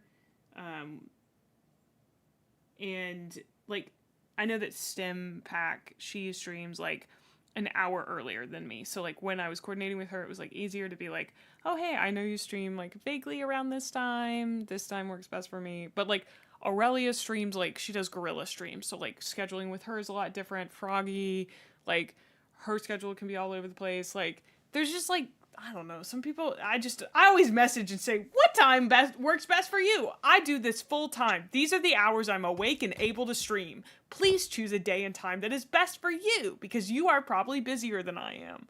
Like, that's just always how I've done it. My thing is, I'm my own boss. I can make my own schedule. Please pick what works best for you, and I will work with it. I know that can be, like, annoying to some people. If somebody ever wants, like, me to pick a date, I can totally do that. But I just assume that everyone else has a little bit more intense of a schedule than I do. Right? Then Miwa just streams until she collapses. Filled with white monster. Yeah. I don't know. I feel kindred. like... Someone that gets me. Yeah. I think making friends online has been very difficult for me because I have had difficulty making friends in real life as well. And I have spent a long time not liking myself, but I'm very much feeling like I am likable, and why wouldn't other people like me? I mean, like, there are many reasons why they might not, but the assumption is that they would, you know? Because I'm likable. Not in, like, a, you know... It took one video for me to go, like, oh, I like this person's vibe. Yay! That's exciting. And then I shared your review of my server, and I'm like, guys, look, new 40k person. New 40k. I appreciate that, by the way. It helps. It does, but, like, I was genuinely I was more excited that, like, guys, look, new person, and they're reviewing Horus Heresy. Let's watch their opinion. And because the excitement of seeing someone's new opinion. True. I've enjoyed the heresy. I want to get back into it. I basically just got to the point where I was like, I read 5 books like real fast, and then read a You burned 6th yourself book. out. I think burnout is a really strong word. I got a little fatigued because I think burnout implies that like you're stopping. I'm not. I'm really just taking a small break and then getting back to it. Because like I bristle at the word burnout because so many people are like, I'm burned out. I can't do this thing anymore. And I do know what burnout feels like to me, and I definitely am reaching like a point where I'm stressed and a little strained, and so I'm taking next week off. I don't think I've told my community this, but I'm taking next week off. I'm not able to do the whole month of May. It was a silly idea in the first place, you know? It was just like, can I do this thing I'd like to know? And so I gave it a try. Turns out I can't. I couldn't stream every day, and that's okay. You just like, you learn lessons and then you move. You move on. Yeah. Breaking news. I know that like after. Okay, Dillo. I know like after fucking the Edmonton Open, I'm crashing out for a week. Yeah. I think VTubers Not are like kind of notorious for not taking time off, you know? Well, I'm getting into a position where like, oh, I can probably finally take a week off. But like when my main money maker is this, taking time off is not a luxury I can afford unless like someone donates a lot of money to me. Yeah. Dude, I like when I started doing YouTube, I'm building the Orc Stompa. When I started doing YouTube, I was like, oh, I wonder how much like YouTubers make. And then when I started getting paid, like, I am amazed by how much I make, and also I'm like, oh, this like wouldn't be enough if this was all that I did, you know? Like, it was very interesting to me to finally get that like true insider info of like, oh yeah, I don't mind sharing that I personally make about $80 for a 25,000 view video. Like, I think a 30,000 view video would be about $100, maybe roundabout, and like that's like a huge fucking video for me, huge. So, you know, I make like maybe $300 a month. I think I made $150 last month, and I'm on track to make closer to $350 this month because it's been very good. But like, you're not making like big bucks off YouTube most of the time. It's often like memberships and like super chats and stuff like that. So, you know, if you really enjoy announcers' content, you should think about getting a membership on Announcers channel. I have Patreon. I have a Patreon actually. You should get a Patreon too. You should go to Patreon. Follow Announcer there. Would you like to know how much I made off of my most recent video? What video was it? It was Need to Know Reign of Iron. Yeah, give me the view count and then how much. 12.1K. Okay. And it's $83.86. That's just for my long form Reign of Iron. Yeah. Whoa! How'd you make more than me? And then if we go to my most recent short, where oh, you probably made like $4 off the short, I bet. Let's take a look here. Analytics. 47.59.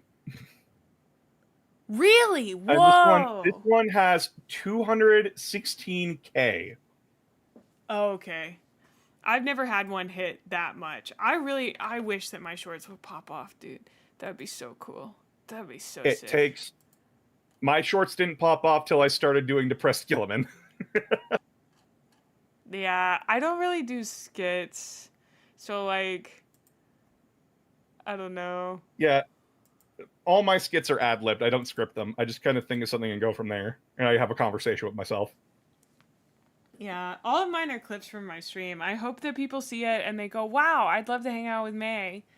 So, that's always what I'm hoping for. Listen, every time I can promote you, I do, because I'm just like, I like her videos. Someone go acknowledge this creature. Thank you. I appreciate it. I will say, like, I like the YouTube stuff that I do, but like my true like passion is streaming. I love streaming. If that was all I had to do my life would be so nice if every day I came and I showed up and 4 days a week I played video games and 1 day a week I built and painted. Like, that would be the best job in the whole wide world. But I edit so much. I finally am getting an editor for 4 shorts a week, but I still edit 10 shorts a week.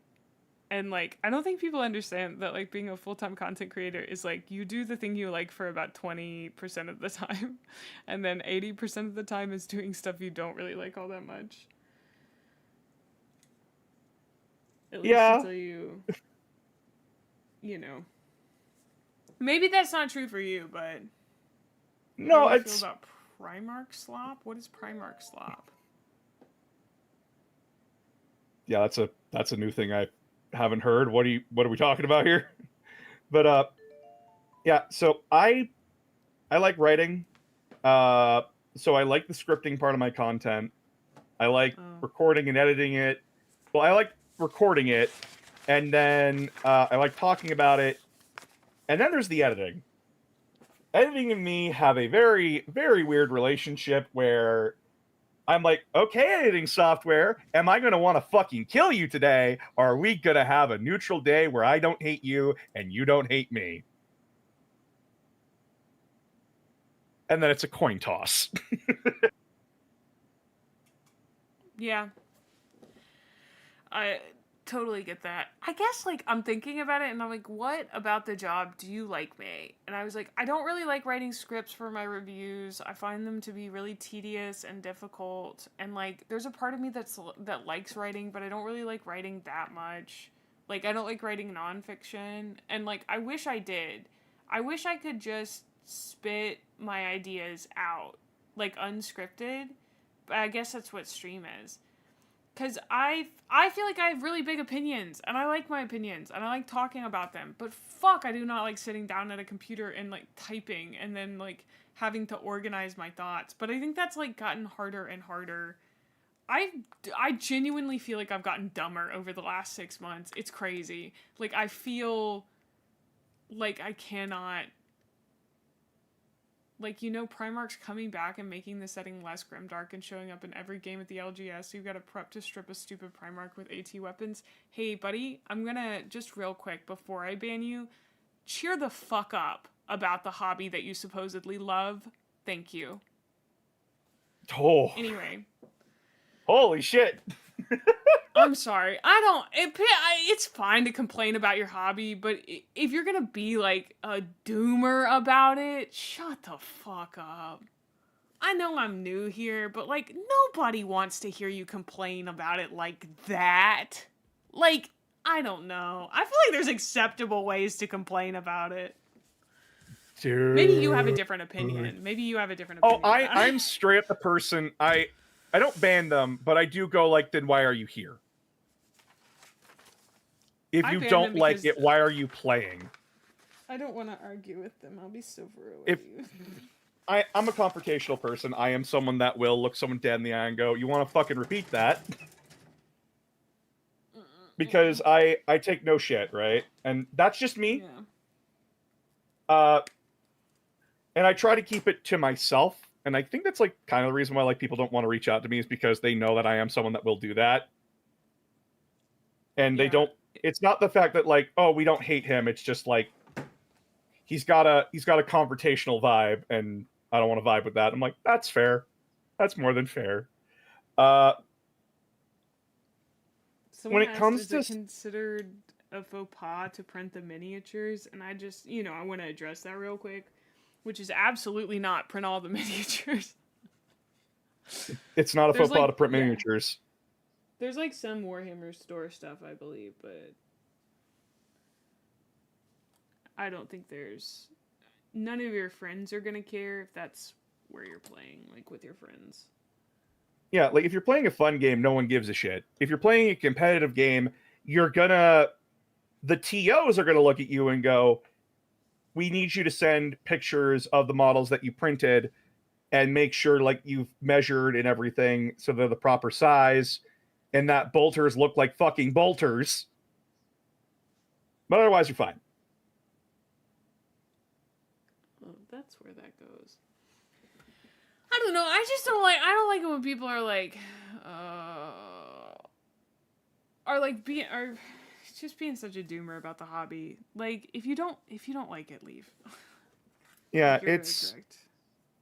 yeah, because I'm like, why are you here? Why are you here if you're miserable? Well, I think like some the people universe doesn't move forward. It is moving forward. You're just not paying attention.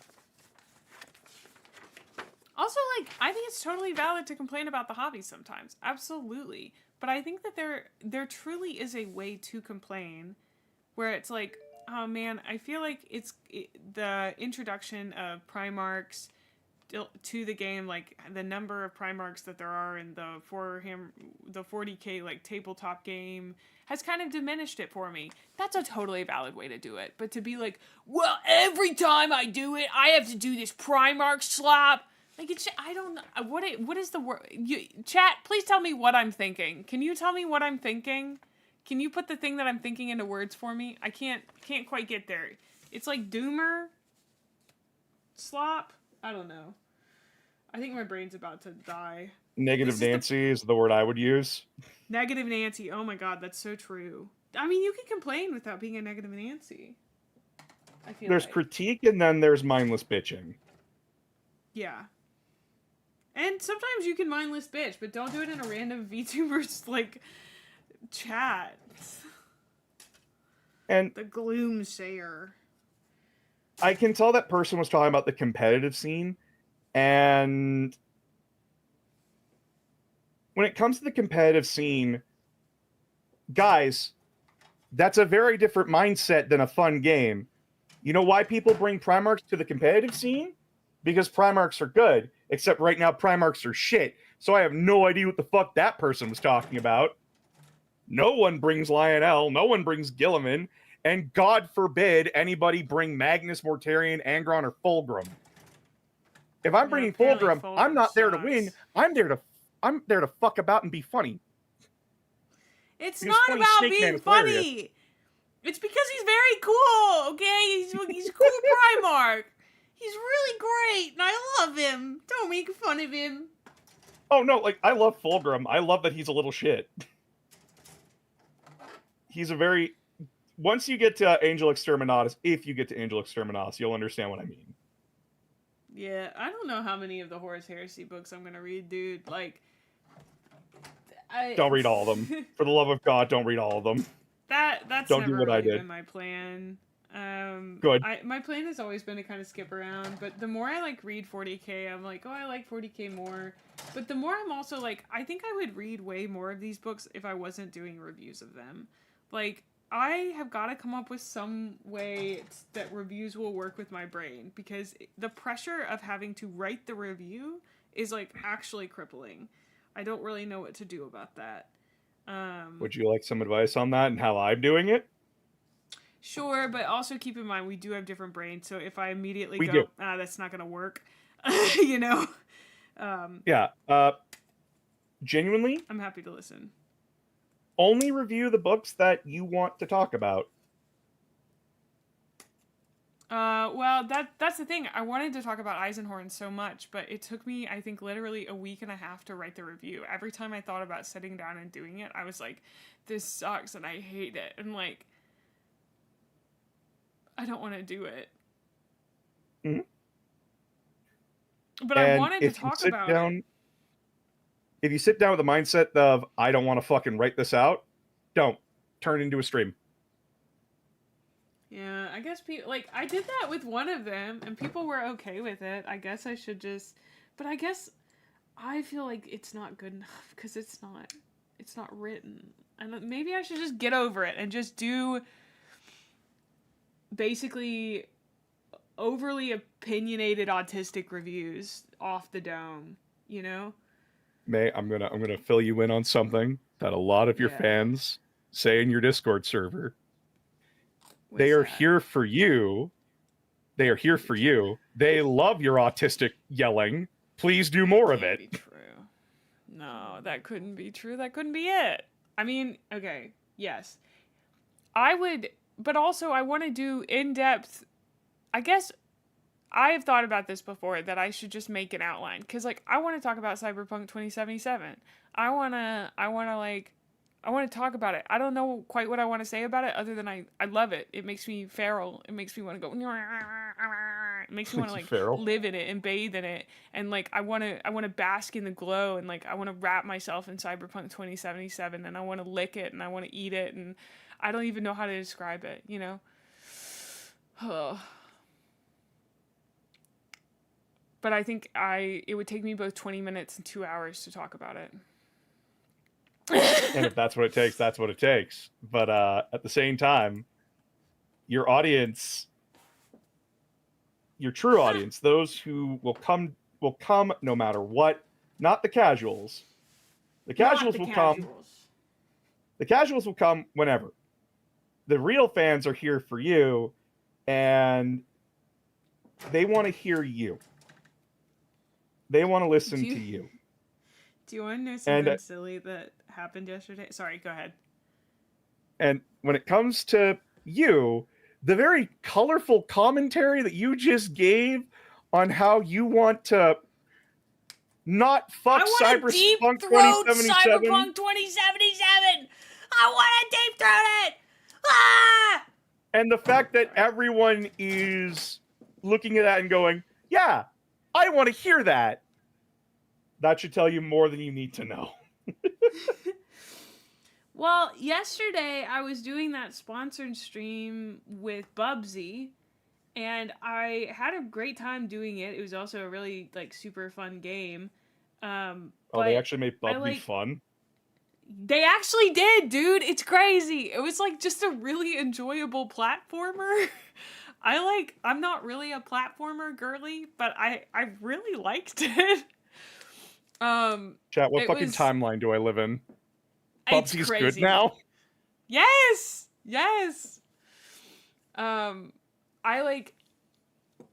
Anyway, I was like, okay, I'm getting paid to sit down for like 2 hours and play this game. I'm just gonna do that. And I had the most fun because it felt like all the pressure was gone. Like I didn't feel like I had to. I always feel this pressure on stream that I can't quite describe. And so the thing that I've started telling myself is that all of my streams are sponsored by everybody that subscribes to me. That the stream today was sponsored by all of my subs. And the pressure is gone. There's no pressure. They just want you to come and sit down for 5 hours and do the thing that you love doing, May. And like, that really does make me feel a lot better. Mm-hmm. I hadn't quite noticed that the pressure was building all the time, and then I felt it lift when I was Bubsy, you know? Mm-hmm. He says, really smiling, understanding. Mm-hmm. So it's super, like, honestly, one of the reasons I want to hang out with people is that, like, yesterday, Froggy taught me I should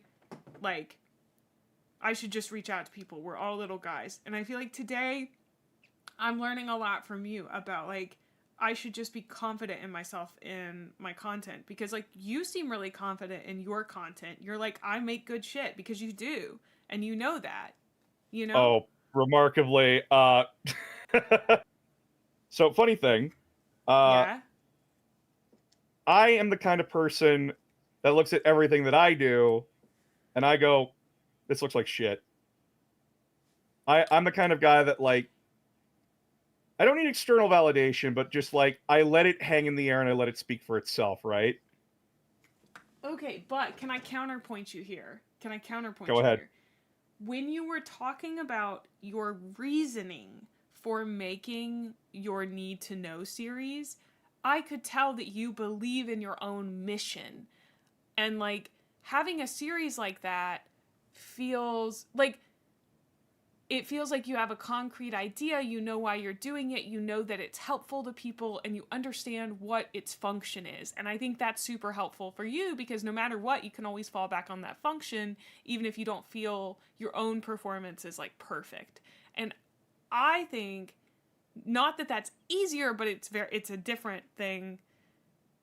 I'm just saying that's different, you know? Like, you may be viewing it as, like, sometimes I feel like my stuff is not great, but you always do have your mission statement you can kind of fall back on. I would encourage you to if you ever doubt it, because, like, you have a really great idea of the content you're making and why you're making it, and it was really cool to hear you say, like, this is what my content does, this is who it helps, this is why I do it, because I want to help these people. And, like, that was so cool. Like, I love that little glimpse, you know? I like helping people, and if my video doesn't help somebody, if my video, I consider my video bad if someone watches it and goes, the fuck? It's the confusion. Yeah. I.e., it's like when I'm talking to my wife. Because, again, a lot of the stuff revolves around my wife. If my wife does not understand... when you talk about your wife, dude. I really do. I'm like, let's go! He's talking about his wife, chat. Let's go! Let's go! If my wife cannot understand what the fuck I'm talking about, then I have failed in my job of trying to sell them or trying to, like, get them to understand what the fuck I'm talking about. And hence why I need to think of a new approach every time I do it. It was actually why Tyranids, I took so long with Tyranids, because I'm like, oh yeah, Tyranids, that'll be easy. And I'm like, wait, where's the story? Where's the relatable characters? Who do I talk about? Because the Tyranids are a faction. The agony! Because the Tyranids are a faction that don't have any other goal aside devour. How do you talk about them in a way that makes them interesting or cool? And it's just, fuck. And then, well then... Yeah. Go ahead. Well, I was gonna say, I know you put out your Tyranid video already, yeah? Yeah, I did. It's out today. Yeah, I know you already put it out, but, like, have you considered maybe, like, the story of the Tyranids is just, ouchie, my tummy hungry? Have you ever considered that? I did. I considered an April Fool's Day video where it's just like they eat shit. They hungry little guys. Insert the nematodes from SpongeBob. Incredible. I'm glad you thought about that, though. That's good. And then I think about a lot. Like, another one was where I was like, I could do like the life. I could do like the a David Attenborough. Here we find the humble Hive Fleet, simply wandering the galaxy, preparing for their next like that. And then that would take too long. And I would get very anal about it. I think that's really good. You should do that.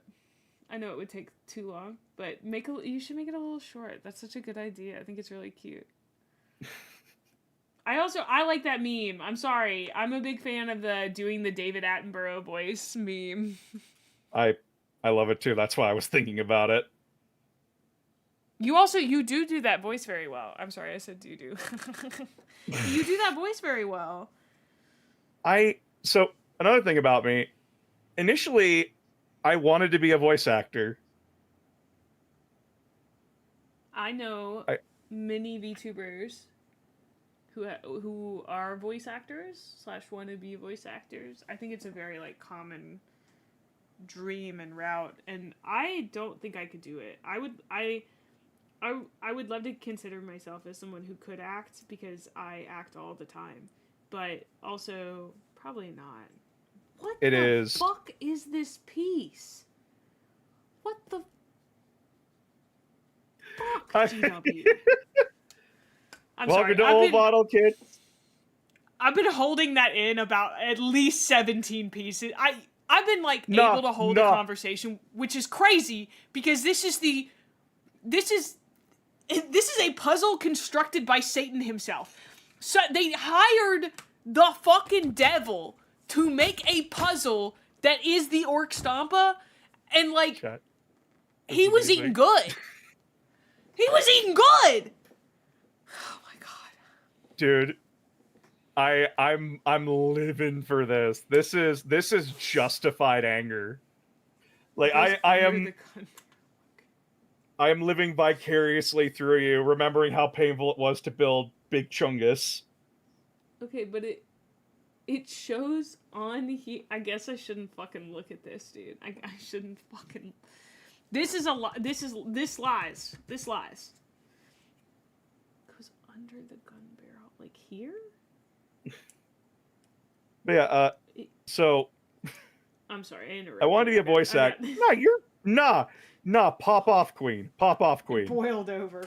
Okay, go ahead. You want to voice? If you need to pop off, pop off.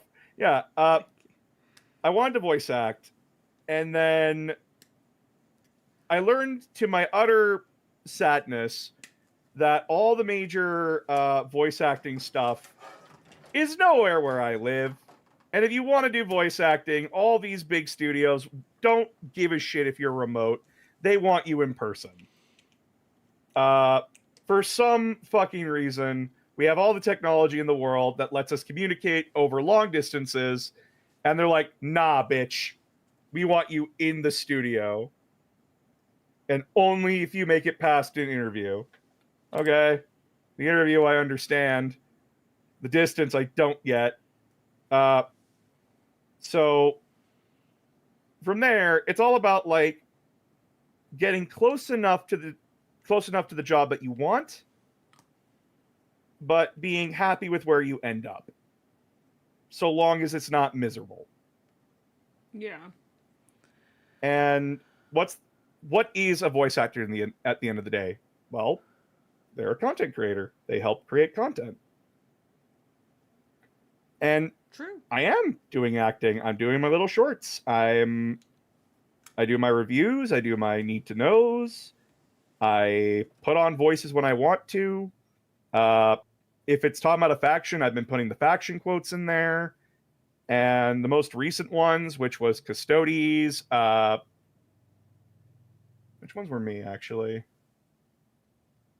Because I know I did the Tyranid one. Because I was playing Tigurius, and I'm like, it's an Ultramarine, fuck you, it's mine. Mm-hmm. But it's also a great way for me to collab.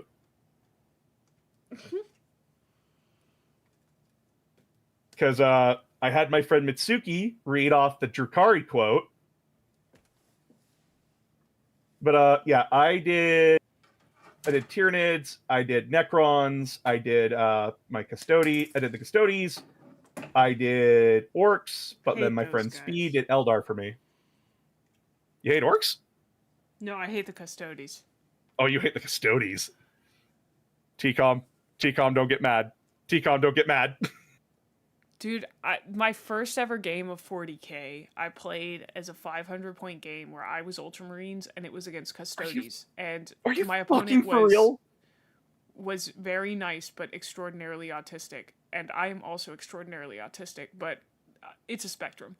And I don't think he realized that he was coming off as very smug. I don't think he meant to. I don't think that was like the tone he was actually going for. But I think he was very happy that he was winning his first 40k game. And I was very sad that I was losing my first 40k game.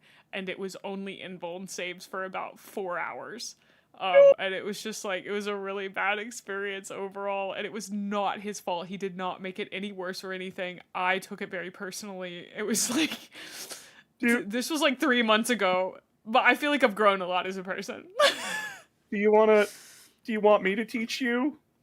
No, I think like it was not really like, it was just, I went there as like a friendly thing, and I kind of expected it to be closer than it was.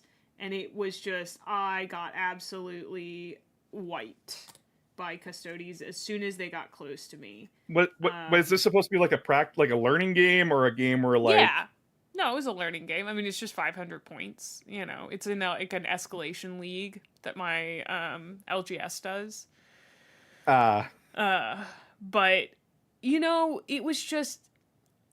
I also there were a few practices in 40k that I wasn't used to and just like didn't like very much, such as the other person telling me what they were doing every time. I know it's best practice. I the reason Sigmund, I totally understood why they brought custodies. They were also new.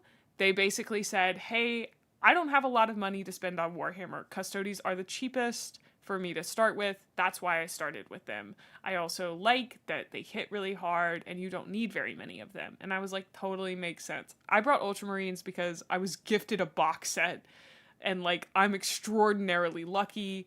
I'm very privileged. I can choose what to do. Well, for units. So we were starting with like the 500 points, so I think it was very easy for them to get 500 points of custodies. Yeah, it's like 2 squads and a leader, I think, or like 1 squad. It was and a like leader. it was a very small amount to bring. So, and no, like chat, a squad of custodies is like 3 models minimum. So it was just like I totally understood why we were in the situation that we were in, but at the same time I was like, this sucks. Everything sucks and I hate it. I'm the kind of person where I'm like, if you're learning 40, if you want to learn 40k, I'm teaching you 40k. We're gonna play a game, but I'm going to base it like a tutorial. Where yeah, totally. I've been very lucky. Like Luton walked me through how to play when I was first getting into it. That was nice of him. And the guys at the LGS were super cool. And the thing that saved me is that there were 2 guys next to us playing Horus Heresy, and so whenever I couldn't handle sitting there waiting for him to count up, like to roll his stuff, because that was also the thing that got me, was that we were both slow, and that was the first time I'd played with another slow player. We both got a few rules wrong, which was totally fine. Like, I mentioned him being smug because that was one of the things that triggered me, but I don't think he was actually smug. I think he sounded that way a little bit, and that was not his fault. His tone was off. Yeah, but it was, I do not think it was like because he was there as like a smug shit or whatever with his custodians.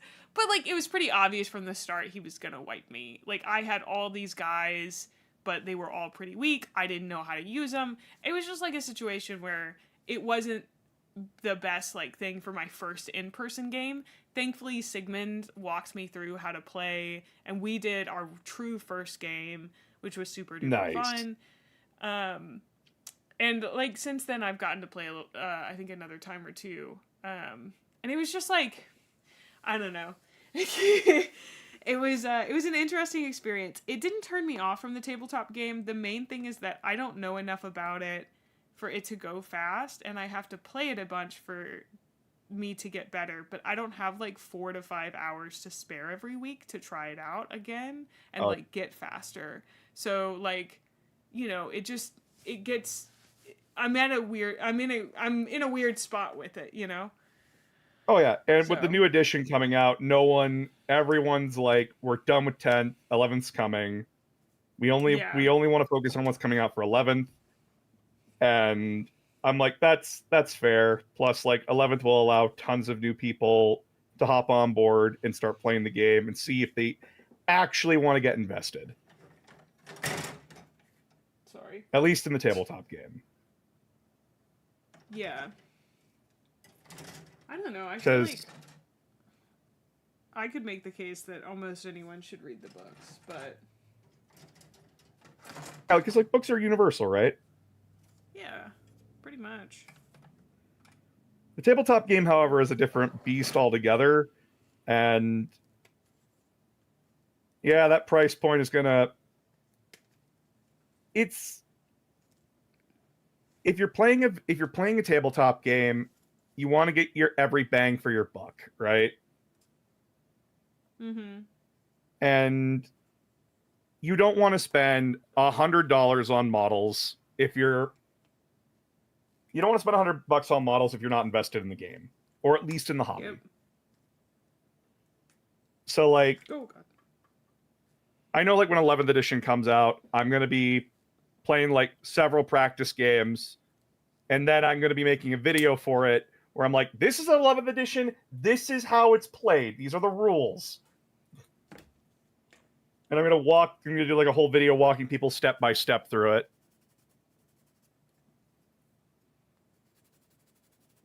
Well, if you want to teach me 11th edition, I'm so down. I will happily teach you 11th edition. Actually, can I share with you an evil scheme that I have? Oh no, of course you can! So, my ultimate dream now as a content creator, one thing I want to do before I die, or before my channel decides, like, hey, you're not the goat, dude. Oh, yeah, you're not it, dude. I want to get as many Warhammer content creators together as possible, and host an online Warhammer tournament. Hell yeah. That is the ultimate goal. Okay, can I suggest something to you? Yes. Okay, next year, one of my big goals is I want to get as many Warhammer content creators together and get them to send me a single painted mini that they have done. And I want to auction them off for a charity during June for Men's Mental Health Month, because Warhammer is a largely male-dominated space, and I think men's mental health is really important. And maybe we should both aim to have those happen next year in June. We could set a little goal for ourselves. Yeah? Yeah? He sits here contemplating, thinking. Just look at my face. It's really reassuring and excited. Uh-huh. Uh-huh. I mean, Uh-huh. Uh-huh. I will have to get very comfortable with emailing people and being like, hey, Bricky, I'm some fucking mole, and I want you at this Warhammer event in June. If you email him now, you could definitely book him for next June, I'm pretty sure. And then I would need to organize everything. Yeah. Like tournament-wise. It's a lot. I ran a tournament, so...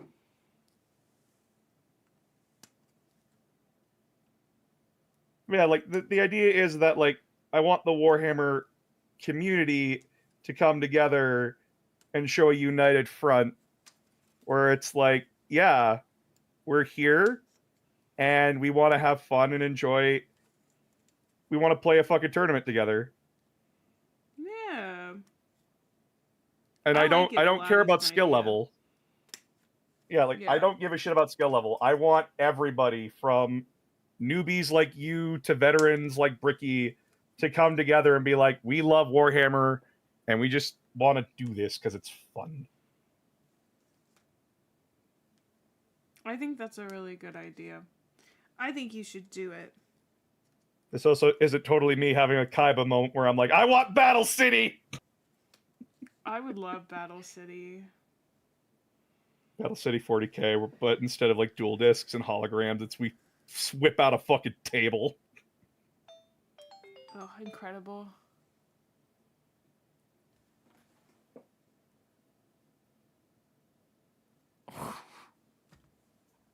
Wait, someone just super chatted and I didn't see the full. It just started with tell Bricky, and I was like, tell him what? I don't talk to him. Okay. Bricky is a brick house. I can't reach his bricks. Tell Bricky he can have 5 monies to show up next June. Thank you so much, Sanitas. You could have 5 monies. 5 monies. Dude, what currency are we working with? Because Canadian dollars are worthless. Well, they were Canadian dollars, actually. Oh. Shit. Someone, Hytorian said, I assume this would be a TTS tournament. Would a long-form narrative campaign work better? Funnily enough, Announcer is doing a long-form narrative campaign already. But that's Yeah, more I haven't been able to do it a lot recently because I gotta get ready for the Edmonton Open. I gotta get like 2 more videos out before I leave for like a weekend. Yeah. But yeah, I've been running crusades in the background because I want to experiment with it a little bit and see like how viable it is to do it online. And all my friends on all my friends and mods were more than happy to help because A, they get to play Warhammer, and B, because they also loved the idea of me getting a bunch of content creators together and doing this.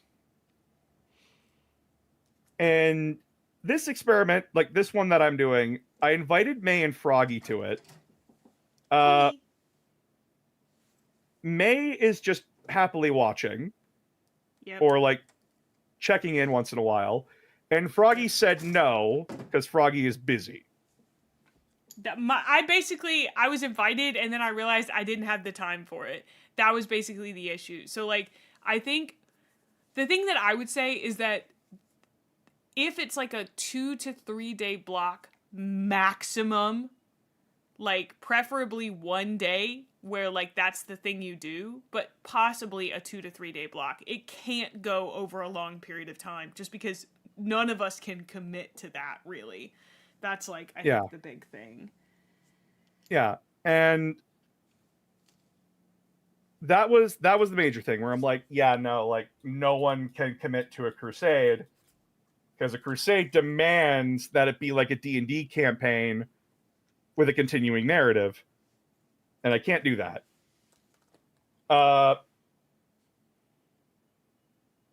But tournaments, or what GW does, which is an event day or event weekend, is that they run multiple games with slight custom rules to make the games more fun and interesting. That's what they do. And I'm like, well, I can do that. I know how to do that. That seems bearable. And chat, this totally isn't an excuse for a Warhammer fan to play more Warhammer. Come on. It's totally not that excuse. Not at all. Because I don't get to play a whole lot. Are you just looking to play more Warhammer? Oh no. They found me out! I see how it is. I see how it is. He wants to have fun with his friends and play a game.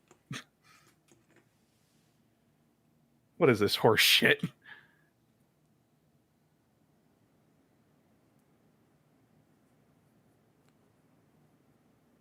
Oh. I just realized I haven't had any water all day. Sits here with an empty water bottle. Fuck!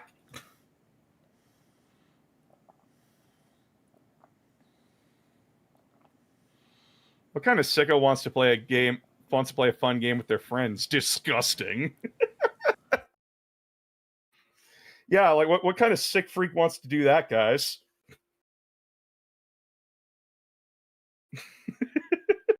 It's me! I'm a freak! It's me, chat, the monster fucker in the corner. It's me.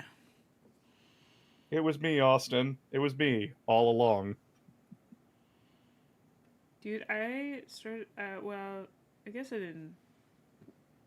I tried to watch Invincible last night. Have you seen Invincible? I have read Invincible. You've read Invincible. Did you like it? Yeah. Are you more of a comic reader? Are you a comic reader? I didn't know that. I read comics. I read manga. I actually prefer reading manga to watching anime. Oh my god. Stares at my special edition Fullmetal Alchemist box. Yes. Oh no, Chad, I've been collabing with a nerd this whole time. I'm sorry, I should have told you earlier. Nerd disclosure is very important. Yeah, I'm a fucking dork. I'm sorry. It's A-okay. I do not mind at all. What the fuck? Where does this go? Oh, that's the Drum magazine. That goes on the, That goes on the big... There. Yeah. There. Oh, that needs... Those shouldn't be there. Yeah, like, I I read manga, I read comics. I'm not like the biggest comic book nerd, but like I keep up with it. And manga, listen, I like One Piece. I'm never going to convince anyone to read it. Full Alchemist is my favorite. I'm basic as shit. I apologize, everybody. No, I don't watch every anime that comes out. I'm very picky about my anime. My favorite anime is Kakagure, so like I literally can't judge anyone on their taste ever. Kakagure? It's an anime about a gambling high school. Oh, this one, Kakaguri. Yeah. Yeah. Oh, this one. Okay. Yeah. Hey. My second favorite one is Shokugeki no Soma. Hey. And my third favorite is probably one called Silver Spoon. Not a lot of people have heard about it, but it's like it's a slice of life anime that I really, really enjoyed. Chad, I'm seeing a theme here. Hey, listen. The first two are a little wild, but the third one is literally about a guy who goes to an agricultural high school because he doesn't know what he wants to do with his life, and it's just about like them taking care of like farm animals. It's like really chill. Nah, like Silver Spoon is the same author as FMA? That's crazy. Yeah! Arakawa! Let's go! I remember she did that. I'm like, oh, sick, she finished Fullmetal Alchemist. What's she up to now? Oh, she's making an entire series about farming. Yeah, what? It's really good. Yeah, because she's an actual farmer in real life. Oh, wow, that's so fun. Yeah, you can offer your favorite as a suggestion, Joe. I don't watch a lot of anime very much because I don't always want to like listen to subtitle or like read subtitles, and I do like subtitles because I like the way that Japanese sounds. I know that's a weird, like, it's almost like an auditory stim listening to languages I don't understand, and I like that. Yeah. But yeah, like listen, I'm not into long if I need to read the fucking anime, I'll just read the manga. Yeah, I get that. I don't know, like most of the time the anime that I enjoy are just like unhinged, a little crazy. I don't really like long running animes because they tend to be very slow. I've tried to get into popular series like Naruto and One Piece. I apologize. Hunter. Oh no. There's a bunch of like the like mainstream ones that I've like Demon Hunter. Is it Demon Hunter? Demon Slayer? It's Demon Slayer. Demon Slayer. I read that one all the way through and I'm like, oh, okay. Yeah, I don't tend to like shonen very much. I do. I did enjoy. I hated July and April, but I liked Violet Evergarden. I feel like those were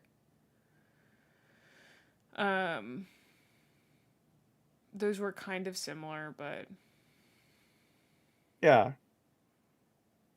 Oh, wild. I think I would have a recommendation for you. Yeah. Love is War. Never heard of it. So get this. This is you remember that gambling anime that you like? Yeah, Kakaguri. Yeah, Kakaguri. So rich kid school. We have two people. We have the president of the student council.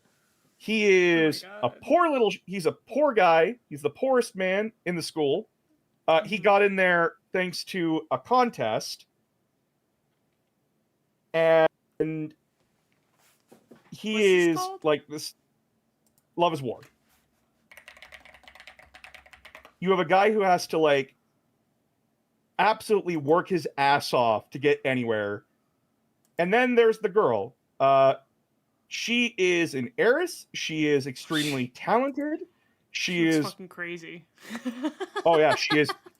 And the premise is that if you admit that you love somebody, you're the sub. You're the submissive. So the goal is that they both love each other. They're crazy for one another, but they want the other person to admit it.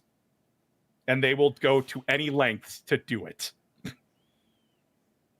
It is insane and amazing.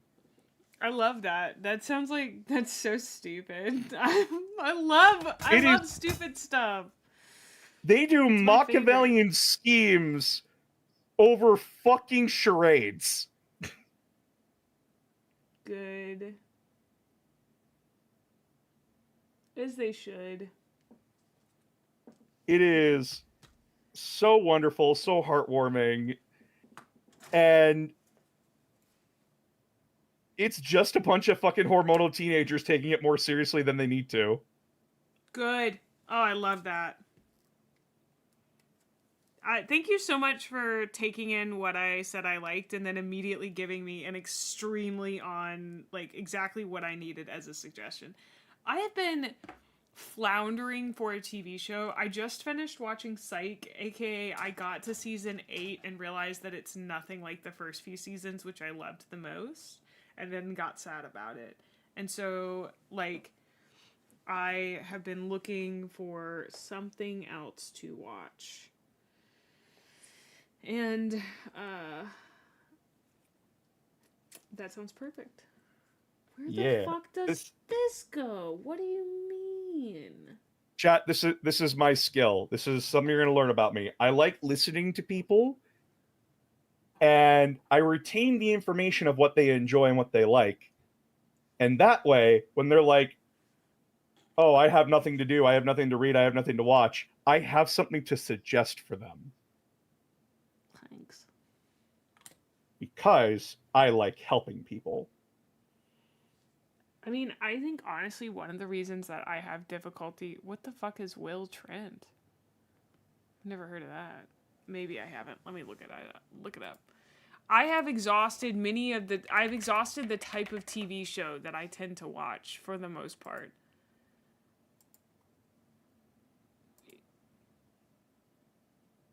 Oh, I've looked into this.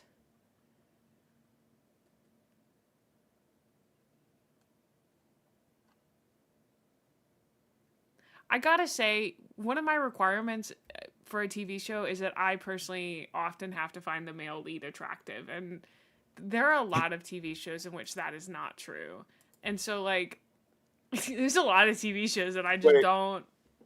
Wait, what do you find attractive? That's the next thing. What is your... It depends. That's not always true for a TV show. Sometimes it'll be, just one of the leads. So Leverage, Elliot, the guy who plays Elliot. Hey, Leverage! Hot. It's my favorite TV show, actually. I don't know if you know that. I did not know it was your favorite, but I have watched it. It's my absolute favorite. I mean, heist movies and TV shows are my favorite. Ocean's 11 is, my favorite movie. Fantastic Mr. Fox. Ocean's 13. Okay, here's the thing. I liked The Blacklist okay, but I hated Elizabeth Keen. I will watch almost anything with James Spader in it. I watched him and fucking William Shatner in whatever law show it is that they were in that wasn't... Oh my god. Boston Legal. Boston Legal, yeah. Because James Spader love that show. So hot.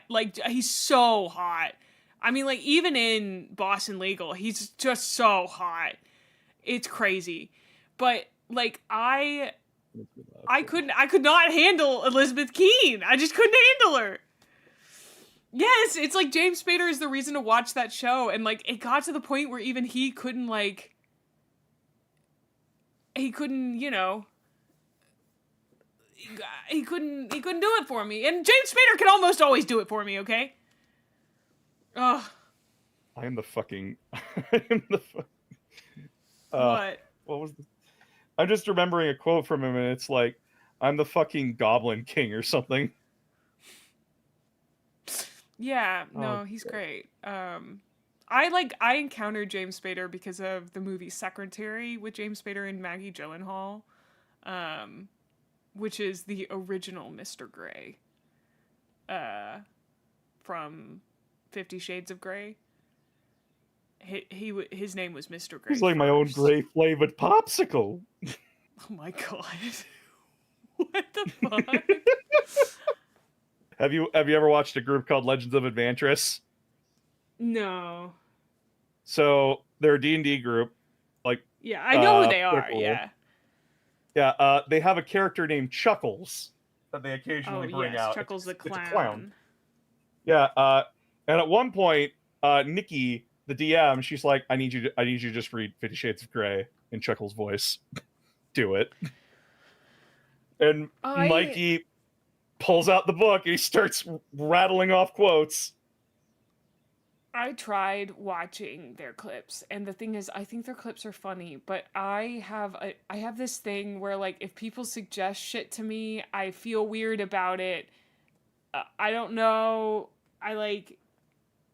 If people are like, yeah, this is super funny, it's almost like my brain is like, well, I'm not gonna find it funny because you said I was gonna. Yeah, you better take that opinion and shove it, bud. Like, it's the It's not most funny. annoying Fuck thing. you. Yeah, I don't know. I wish I could turn it off. That's the one part of myself I can't, like, I know I can't change, and God, I wish I could.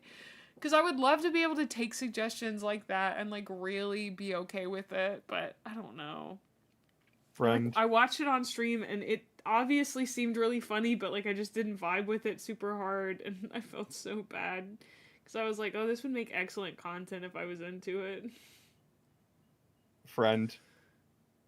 I understand you so well. I'm glad. On that front, like, I relate hard. It's the same with me. It's gotta be some tism something, dude. Where the fuck does this go? What do you...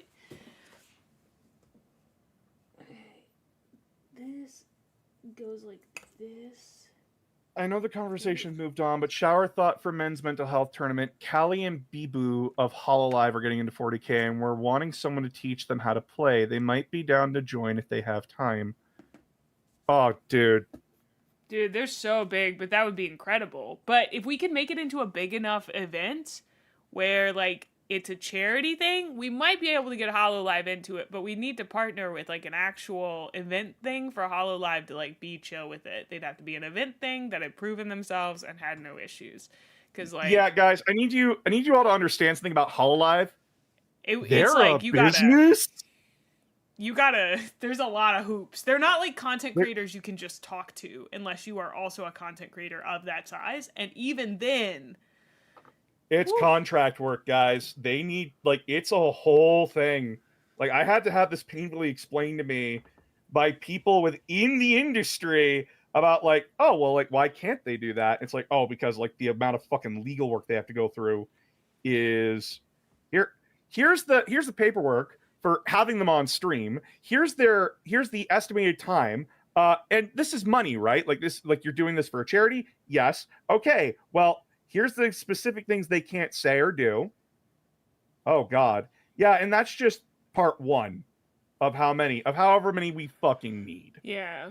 And it stinks because, like, it would be so cool to have them as, like, passionate content creators who are getting into something on something like that, you know? Like, it would be great, but it's not super possible, you know? But that doesn't mean that you can't, like, manifest that into the universe super hard. You know what I mean? Yeah, and this is something that I have to remind chat all the time. Like, if you want something to happen, you guys gotta mobilize. Content creator can only move a boulder so far. Yeah. As Bricky put it, he couldn't do a lot of the stuff because he didn't have the momentum for it. And now that he does, now he gets to do it.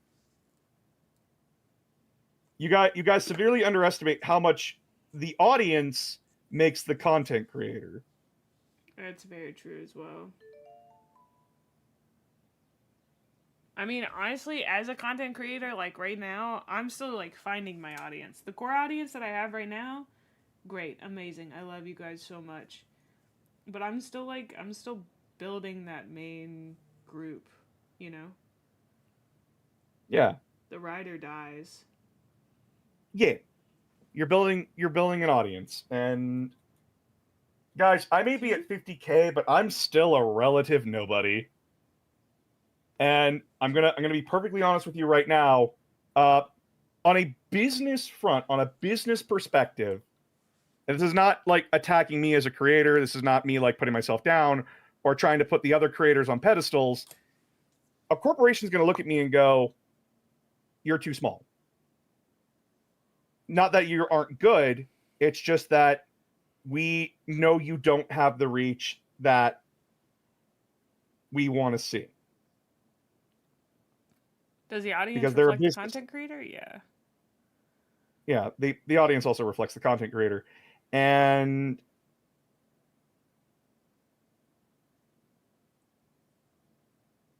it doesn't mean you're bad as a content creator. It just means that right now it's a no.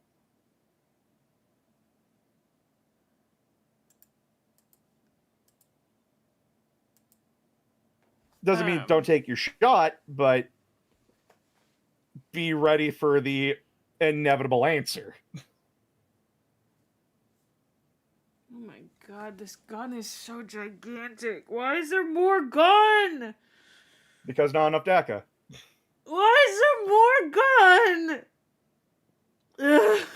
gun? Chat, don't tell her about the squiggoth. Don't tell her about the squiggoth. No. I thought I was done with the guns. I thought I had made the gun. Corporation says size does matter.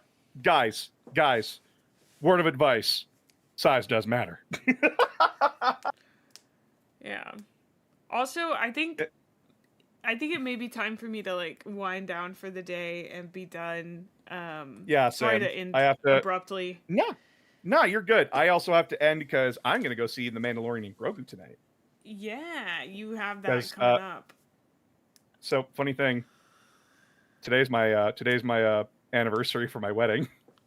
Oh my goodness, that's so fun! I can't believe you came and hung out with me. Because my wife's at work. Oh, okay. Well, that makes sense. Yeah. Well, yeah. Yeah. I just wanted to say thank you so much for hanging out with me. I really appreciate it. Thank you so much for hanging out with me.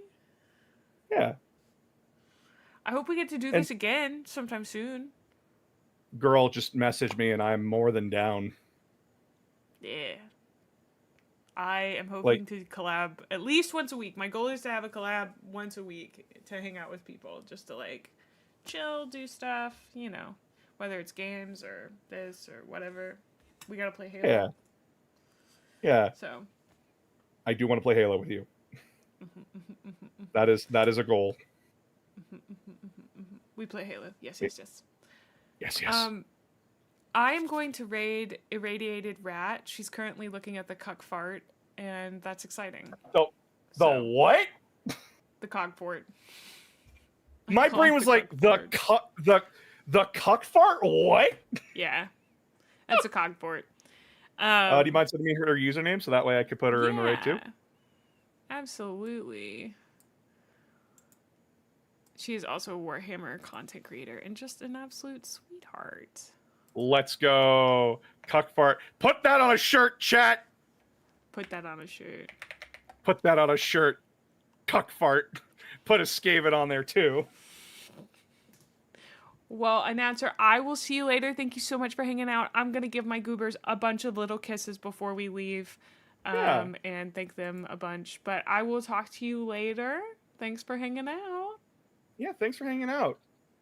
Have a great wedding anniversary and enjoy your Grogu. Yeah, I will. Bye. Oh, why can't I raid? Bye-bye.